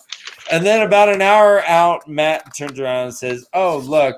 And there's a big fire in the distance in Barrelon. And Maureen's like, "Dang it! I told Master Fitch, but there goes the stag and lion." Yeah. And they're like, "How do you know? How do you know?" And Tom's like, "All right, bro. It could be the mayor's building. You're right, but it ain't. I mean, Yeah. look at coincidence, man. I mean, what's going on?" Threw it out. Yeah. Yeah, dude. He gave it to him right there. Yeah. So yeah. So Please. thank you, Ryan. I know. I'll let Pull together, Todd. Please. Todd, please. All right, so they I won't interrupt anymore. I'm sorry. they all bolt. They all bolt. They talk a little strategy between Lana Moraine and Nynaeve as far as what to do. Because the wisdom is kind of like trying to second guess them, and they're like, "Well, okay, well, here's our options. What would you do, Smarty Pants?" And she doesn't really have an answer. And the dark one is victory. I like that one. Yeah, and she's like, "It's far from simple, you see. You know, it's just kind of." So, but while they were going, I did notice that here's a line: "From time to time, Rand looked back. Eventually, all he could see was the glow on the clouds, and then even that was lost in the darkness. He hoped Min was all right." So that's like his one friend, I guess, in Barrelon that he kind of met. So he gave her a thought and said, "Oh gosh, I hope she's all right." Totally. That's very, yes. I was thinking about Min too. Yeah. Even though she was like kind of creepy and she's like, "I'll meet you again, weird shepherd," and he ran away. He kind of still gave her a thought like, "Well, I hope she didn't burn up." I mean, that's the least you can do, right? It's the thought that counts. I think she would have seen that hat coming, I guess. Maybe. Oh, yeah. She was out of there. Yeah, she was out of there probably. She can't see her own head. She can't see what's above her. She can't look up and be like, "Oh gosh, a fire." Oh, no, maybe man. she I bet she got out of there once she knew the fade was there. I bet she's like, forget this. Later. What are mirrors like for men? What? Like like in general? No, I mean like when she's looking in the mirror, is it just like you and me? Oh, for men. For men, M-I-N. No, yeah. Sorry. Whoa. Men. Yeah, no, you thought I was doing a men's hair club commercial. It's like, well, yeah. I was know. like, What are mirrors for men? Do you manscape? do you look in the mirror? Should I really wear this tie? People are kind of getting sick of the tie. Todd, this has got to stop. All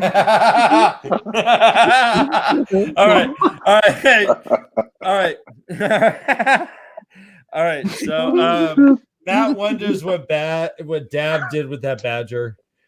I like that it wasn't Chekhov's badger. We did bring it back in to the play. That's one of my favorite parts of the movie. That was so fun. Chekhov's badger? No, that's a great joke, but no, that moment where he's just like, I wonder what Dab did with that badger. Yeah, gosh, I wonder what he did with that badger. bailed on him. But no one laughed. No one laughed. No, that's good. So they're all whispering. They're like, all right, we gotta go. We gotta get on the road. And they get on the road. They are going on the road. Chapter 18, final chapter, and it's not that long, guys. You guys are troopers. Thank you for everyone who's hanging in. I'll whip through this. Camelin Road, but first we have a new icon, I believe. Have you ever seen this icon? Yeah, it's ominous. Have you seen it before? I can't remember. But So it's we like have a some- skull with horns. Looks like he's doing the Olympic Black Power Yep. fist, and there is some sort of spearhead on his right. There we go. It's a smiling skull. It's not an angry. Yeah. Zoom out in. It's a smiling skull. Yeah. Ooh, yeah. Oh, it's a dead man's party. It's a It's the dead man party. Who could ask for more? don't Every day. run away. It's only me. Hey, just know, Don't be afraid. if we're gonna sing a song, Dan will just pick any random part of the song and just sing. I know. I was gonna sing a verse, but then Dan. I know totally we were jumped gonna ahead. go in succession and go along the song, and Dan was just like, "No!" You just said cut to the chorus. Well, yeah. Subscribe, everybody. We're running out of time. We're running out of time. I need to get to the beef. I need to get to the Yeah, this is. Yeah, let's the get to the beef, dude. The All right, beat? so they're running. The road kind of goes through hills. It reminds them of the North Road, but it kind of starts going through these like kind of cool little winding hills. I'm imagining like Paso Robles. I don't know. Have you ever been there? Yes. Yeah, I've been so waiting- like those rolling wine hills, tasting out there. like yeah, exactly. So I'm picturing like these rolling hills that kind of slope up.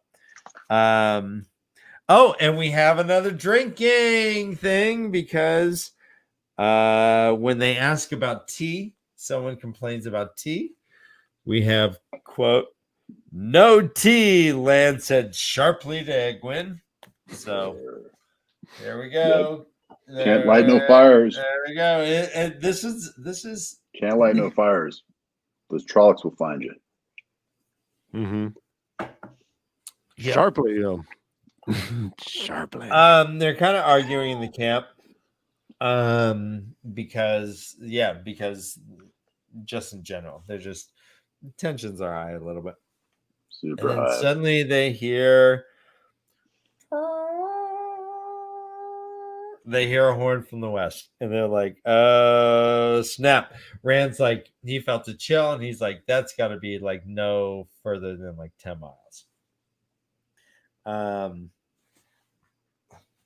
Excuse me, I had a burp. That beer, burp. All right. Feeling gassy. All right, so they're like, "Yep, it's time to go. We need to go," and they start going. So Lan is like, Maureen and Lan kind of exchange looks, and Lan's like, "All right," and he starts going towards the horns while they all start running away But- from the horns. And then what is There's a Maureen? huge reveal. And then what does Maureen say? Yep. She says, "The light go with you, last Lord of the Seven Towers," Maureen said, almost too softly for Rand to hear. And that explains the towers above his head that Min saw. Yeah. That was awesome. I was just like, 7 broken towers, I think she saw, though. right, 7 broken towers. But Cool. It reminds me of like like Lord of the Rings, Strider. He's Right. like the forgotten heir of like a. So cool. It's like a little homage, I think. nice. And Tom notices Lord of the it Rings, too. yeah. He's kind of chewing on his mustache. Which is what? Huh? You chew He's on your looking for that mustache? last- Boys, you ever chew on your mustache? Ryan, I have. I have. Flavor I have. saver. I used to have Like when you're thoughtful, you just start like gnawing on your face hair. I had what you saw that beard I had in that show. I used to chew all over that stuff. Oh, Ryan's beard was it was quite a beard. Yes, remember it. I was at one point more beard than man. It was mostly beard. Yeah. But Rand does say, "quote The Gleeman seem to know a great many things," which is a pretty glowing endorsement. Or I don't know if it's nefarious or not when he's thinking of it, but he does point out that the Gleeman knows a great many things. Anyways, Yeah, it's a shout out. Yeah. so the horns are getting closer. 7 miles, 6 miles. Suddenly, Rand starts I'm sorry, not Rand. Lan comes up galloping at a furious pace. Yeah. So he scouted it out. Right. So he said, yeah, there may be up to 5 fists of Trollocs with a half man leading everyone. And Maureen's like, okay, well, he just said that there's probably up to 500 Trollocs chasing us right now. Huh. Okay, so here is our options. And they said they'll be here in an hour or less. And Rand's counting the miles, the horns constantly. He's like, Correct. 3 miles, 2 Well, miles. not only that, but he also said that there were scouts that went ahead, and then when we hear horns next, they are in front of them. So instead of now going east-west as they were going, they need to get off of this road and either go south to the hills that they had just kind of crossed or whatever, or north where you might get to Meridon and maybe able to cross over if there's not ice or something. So they were talking about their options. Very tense scene. They decide to go amongst mass like whispers between Lan and Moraine. It seems they decide that they're going to go north. And the horns are getting again closer and closer and closer. Rand thinks it's like 2 miles away. And this reminds me of, did you guys ever see Poltergeist? Mm-hmm. Oh yeah. So do you remember when that kid was all creeped out and there was a storm coming and they're like, oh, you can count 1 Mississippi, 2 Mississippi, and see how far it is away. And the storm kept getting closer and closer and closer to this kid. Yeah, I kind of got this vibe. Totally. All right, so we have to drink one more time, guys. I think this is the last one, though. It says, after a time, Lan began peering first one way, then another. The hard planes of his face is close to where his Rand had seen them. So we've talked about the hard, stony planes of his face. We've talked about when he snaps at someone or says something grimly. So what last time here, Todd, to you. Clink. Dink. Man. Okay. All right. Then suddenly Lan like kind of stops and goes, all right, guys, there's Trollocs nearby. My spidey sense is tingling. My mojo is wiggling. My inner eels are swimming. My butterflies are launching. I don't know. Give me one, Todd. I'm still stuck on the eels. My inner eels are swimming. Yeah. Give me one, Ryan. I've never heard that one. That's awesome. I have a pen of billy goats in my stomach. Oh, there you go. A pen of billy goats. Okay, that works. So Lan has a pen of billy goats suddenly in his stomach, and he's like, Trollocs are nearby, guys. They sent some scouts up ahead. They hear the horns. They hear this. And they go over a hill, and suddenly there's like a whole bunch of Trollocs and a Fade. And the Fade, even though he's eyeless, he still seems surprised. Nice, yeah. He's like, what? Oh, hold on. He's like, huh? Huh? And so the Fade is like, huh? And Land's like, come on, boys, here's time to earn your testicles, and just jumps on. Hey, come on. Right. Stay with me.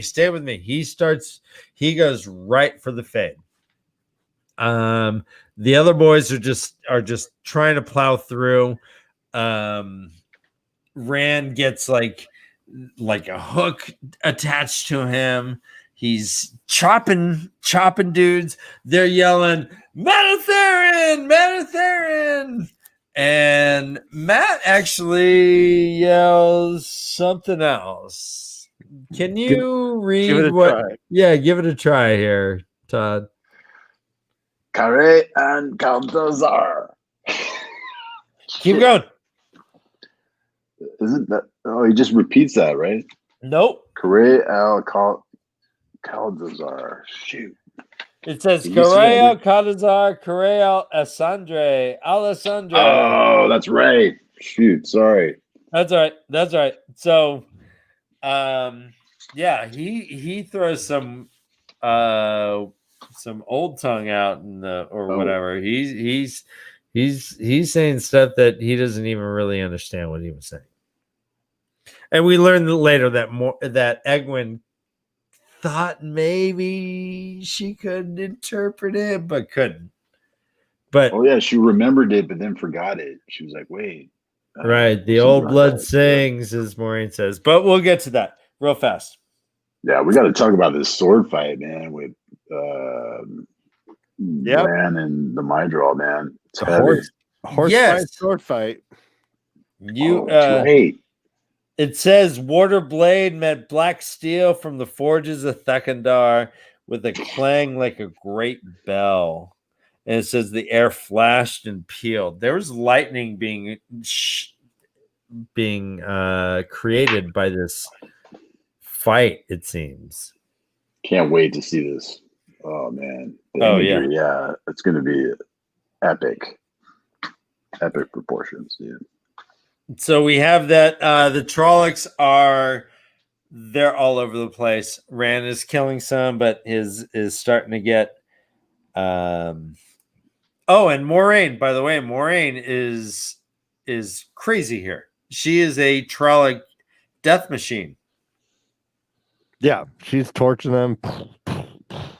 Yeah, torching them just left and right. That's the Aes Sedai powers just blow me away, man. Love it. Right. And Nynaeve and Egwene had their little like pocket knives out, like, oh, I'll get you. Do you think they got any? Do you think they got maybe one little, killed anybody with those things? Probably not. Oh, But we do have the Mistress Luhan killed a Trolloc with a frying pan, so nothing is out of the realm of ordinary. Yeah. I bet you Nynaeve got one. I bet you, dude. Yeah, That's what I'm thinking. All right, so they are charging. Rand he gets a hook on him. He's getting all beat up here, like pulled off. He's about to get pulled off. Matt later had like a noose that was put around his neck. He was like feeling it says Matt tossed a noose away from him with a shutter, and then he was rubbing at his throat. So do you think that they were trying to kill them, or do you think they were trying to capture them?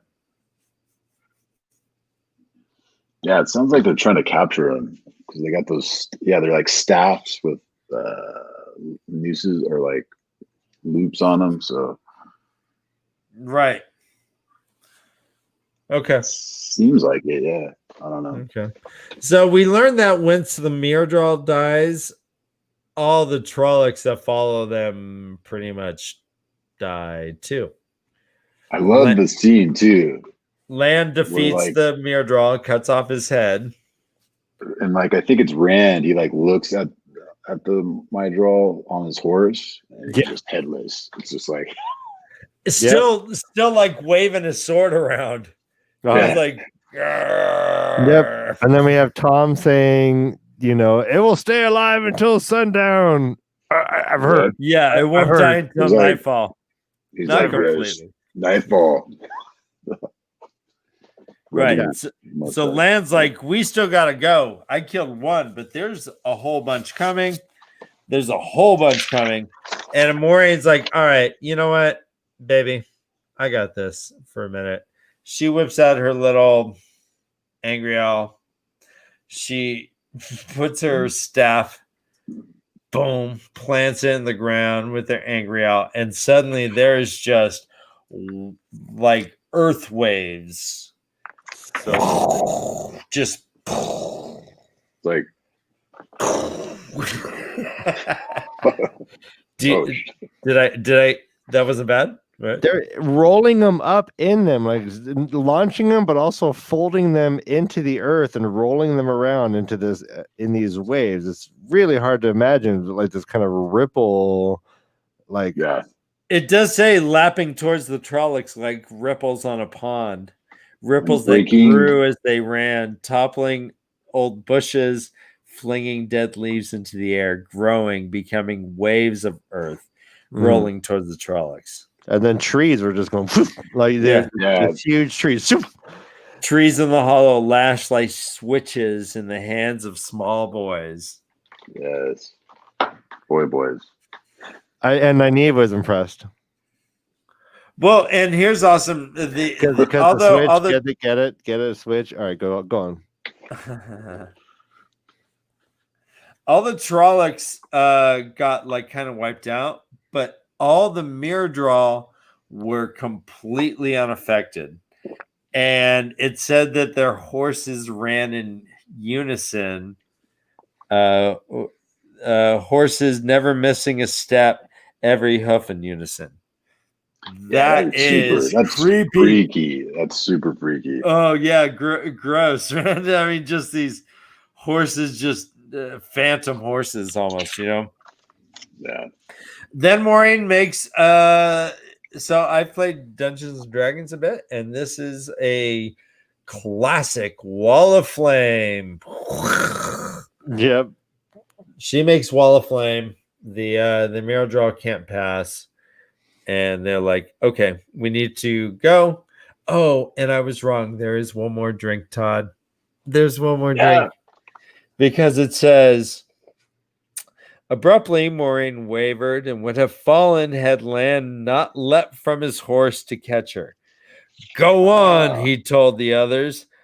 The harshness of his voice was at odds with the gentle. So we have a harsh voice.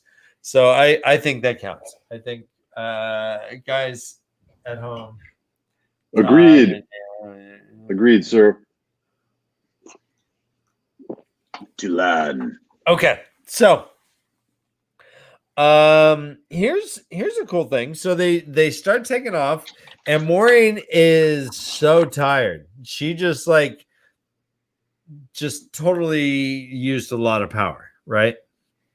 I mean, she just threw this wall of flame. She killed a bunch of Trollocs. Hi, Megan. Oh, that's my daughter. I'm sorry. Let's go. Sorry. Say hi really quick. Hi there. She's a ham. Nope. Hello, babies.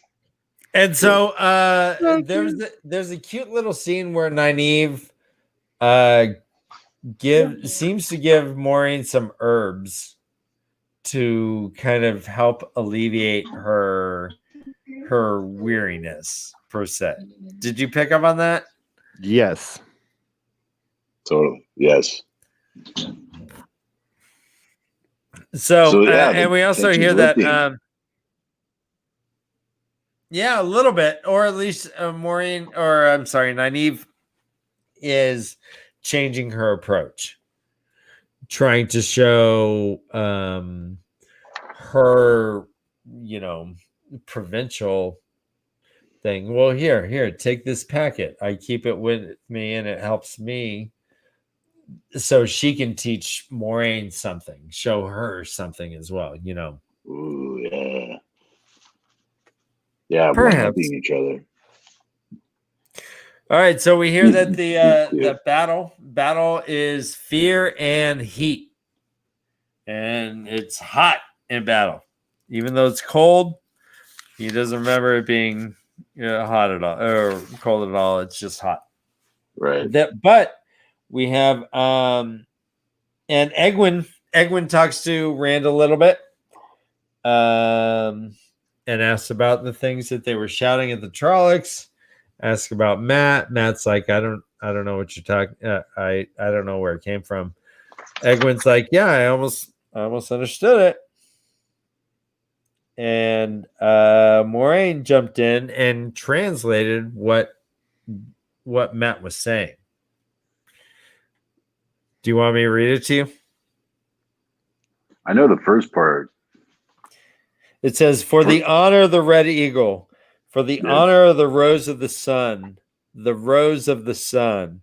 And then we hear that Eldrine was called the Rose of the Sun. And she says, the blood of Aemon's line is still strong in the two rivers. The old blood still sings. And that was also the war cry of the last king, right? Going into Aemon, yeah. Or that was his wife. His wife was the Rose of the Sun. But then, so they get a little creeped out because Matt thinks that everyone kind of says, oh, crap. If Matt is this reborn Aemon, is this why the Myrddraal are there? It says here, quote, if Matt was a descendant of the ancient kings of Manetheren, maybe the Trollocs were really after him and not all three of them. The thought made him ashamed. So he was just evaluating kind of what the options might have been. All right, so here's a question from chat. Just from Discord. Todd, do you have any questions or theories to answer Maureen's question? If they had that many Trollocs, 500, before, why were they not used at Emmons Field? And if not, how did they come here? Do you have any theories about that? That was a really great passage. And when Moraine said that, I was like, oh, what? Yeah, you're right. I don't know. That's there. I mean, there was something, I don't know. Naive being a part of it, coming into it, might have had something to do with it. I don't know. That's a dang good question. Okay, sure. I wish I could answer, because that sent me spinning when Moraine said that. I was just like, why would they do that? And I haven't really figured it out yet, or like I don't have any theories. Do you think that all 500 were there when the attack of the Trollocs in the Two Rivers happened and not everyone participated? Or do you think that they've shown up since then? Yeah, I don't know. I'm thinking about all options or all like aspects of it. Yeah. They could have been there, easily been there, just off in the distance, or not have been there. So are they growing in numbers somehow? Yeah, they might be like gathering more steam. I don't know how fast Trollocs move. How fast do fists move? If you're Chuck Norris? Oh man. Furiously. So furious. I've hit you 20 times. I've hit you 20 times already, right? 40 times. Yeah. That's how fast a fist moves. If you're Chuck Norris. All right. Yeah, so here that's we an go. Awesome question though. We got another awesome question. It threw me for a loop. We got another awesome question. So yeah. Oh, really, Todd? Oh, I want that. What do you think of Egwin almost understanding what Matt said in the old tongue? Yeah, she's definitely got the old blood of Manetheren that sings in her, I think. That's what made her able to know what that was. So what Maureen said was true? I believe her in that sense, since she laid it out to the whole Two Rivers crew in the beginning. Yeah. Okay. And she just did the massive, just throw down about the old blood of Man there. And I think, I think she's got it in her. She's got it. Yeah, baby, she's got it. All right, Yeah, nice work, Todd. Oh. I'm trying. Those things are so funny. I know we got to be pros and pretend they're not even happening. That's how professional. I can't. We gotta roll. If we fall apart every time I'm doing it, I can't keep playing it. Let's All go. right, we're almost done. We're running late. So let's just. So we have.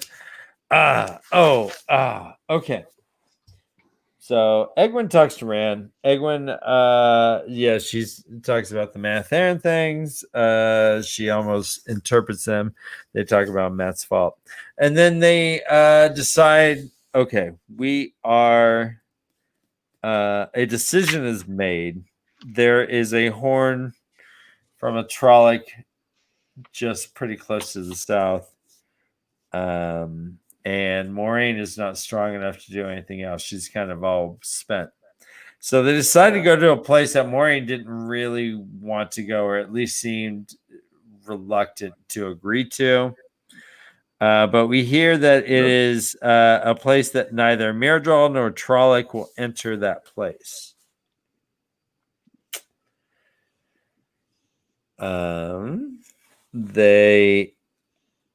And Maureen kind of does this power staff move where she whips her staff over everyone. She's like, come close, come close, come close. She starts whipping. Rand could close his eyes and even just feel tingles when it's coming. And then she kind of just goes, wham, and sends their scent behind this fern.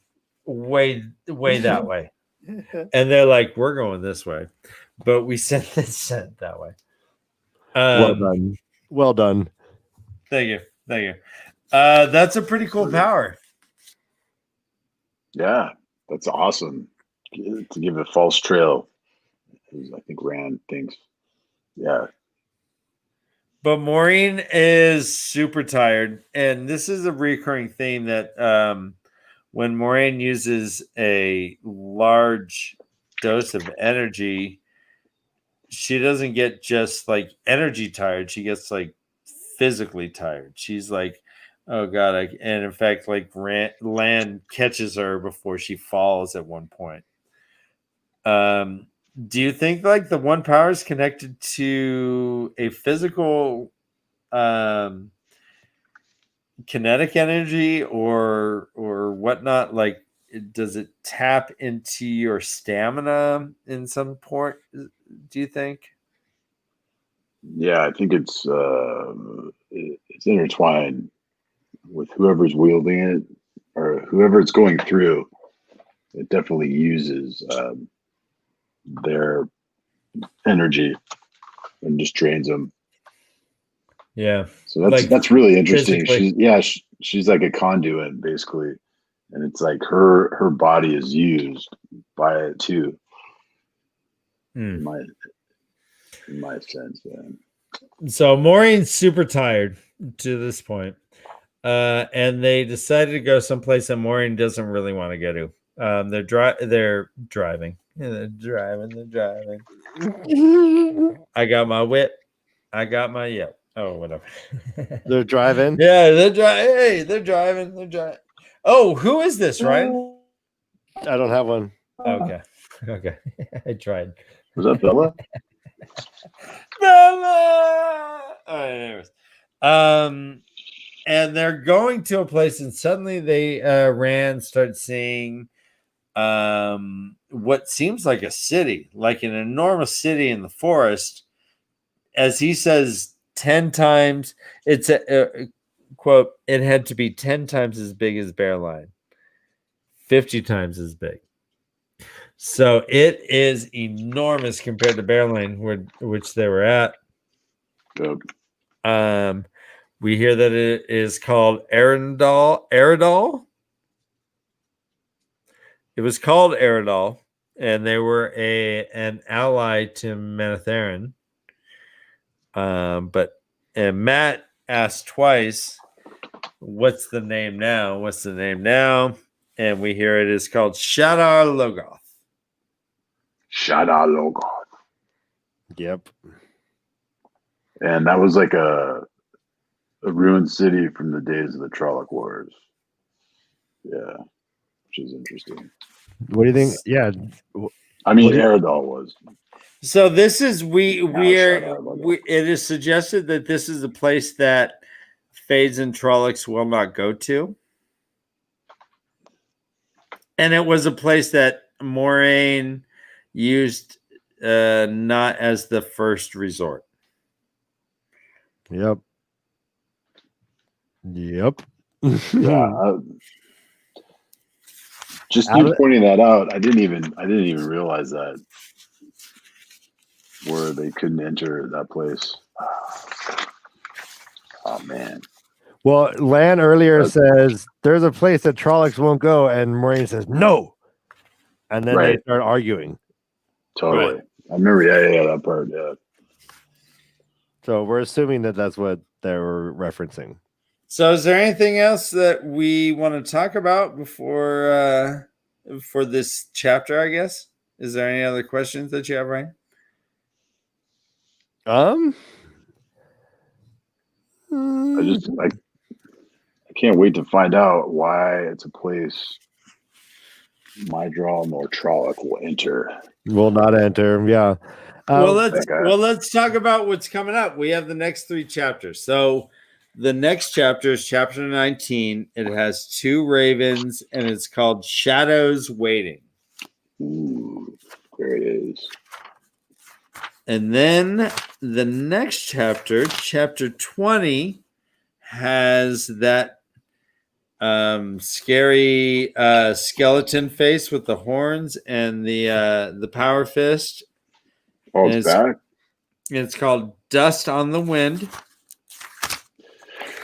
Oh dear. And then finally, chapter 21 seems to have maybe Moraine's staff again, and it's called Listen to the Wind. So we have these 3 chapters coming up. Do you have any predictions or thoughts about what these chapters may entail? Yeah, it'll be revealed, I guess, what Shadar Logoth is a place where Trollocs and Mydrals can't go. I hope that comes up. Right. I hope Min comes back. Maybe she'll catch up with them. Oh, okay. That'd be awesome. Like Min gets in there. She somehow. You know who else I would love to see? Who? Tamalthor. Tamalthor? If that'd be so cool if he's just like up, he's all healed now. He's like, okay, I'm fine. I'm gonna get out there and help Rand. I followed Nynaeve's trail. Yeah, I mean things are really grim and harsh. I imagine that would feel great for Rand to have Tam around. Be awesome. I agree. So what do you think so far, Todd? Are you hooked? Are you absolutely hooked? Oh man, I'm telling you, I'll say this. We're like 286 pages in, and I would say this is better than.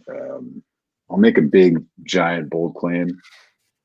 This is better. This story is better, and just 286 pages is better than Game of Thrones, I think. Yes. Oh, nice. Yeah. We are more than a third through the story. Yeah, and it's just the first book, and I'm like super pumped on it, and nice. Yeah, and there's some you've heard. I believe it. It's like it's an amazing story. Robert Jordan is masterful. Yeah, so and we're Okay. gonna try and start picking the pace up for you. We're gonna do 3 chapters at a time, unless a chapter is particularly long or we really want to dive in. We'll do 2, but we're gonna bump it up to about 3 a week. And so Awesome. everyone at home listening, we're gonna be doing 3 chapters next week. I think are we wrapping up? We're wrapping up. This has been our first time reader chat. Yeah. I want to thank Todd. I want to thank Brother Dan. Yes, Brother Dan. yes. Thanks for Your high chant was amazing, Brother Dan. Oh, I'll get better. We'll work on it. Yeah. It's hard to Ryan Rogosh. I'll do better. So oh much. gosh. Yeah. Oh gosh. Hey, Ryan, next time have it end in Lee or something like that. See, that if it has an E end, then I can go all day. Okay.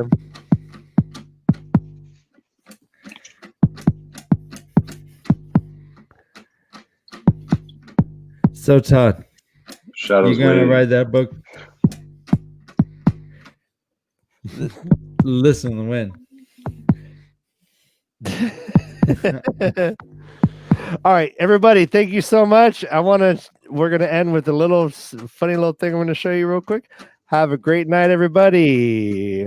Hey, get to reading, you filthy animal. Look, what are you doing there? Don't, you're bothering me. I know, no, that's how I do it.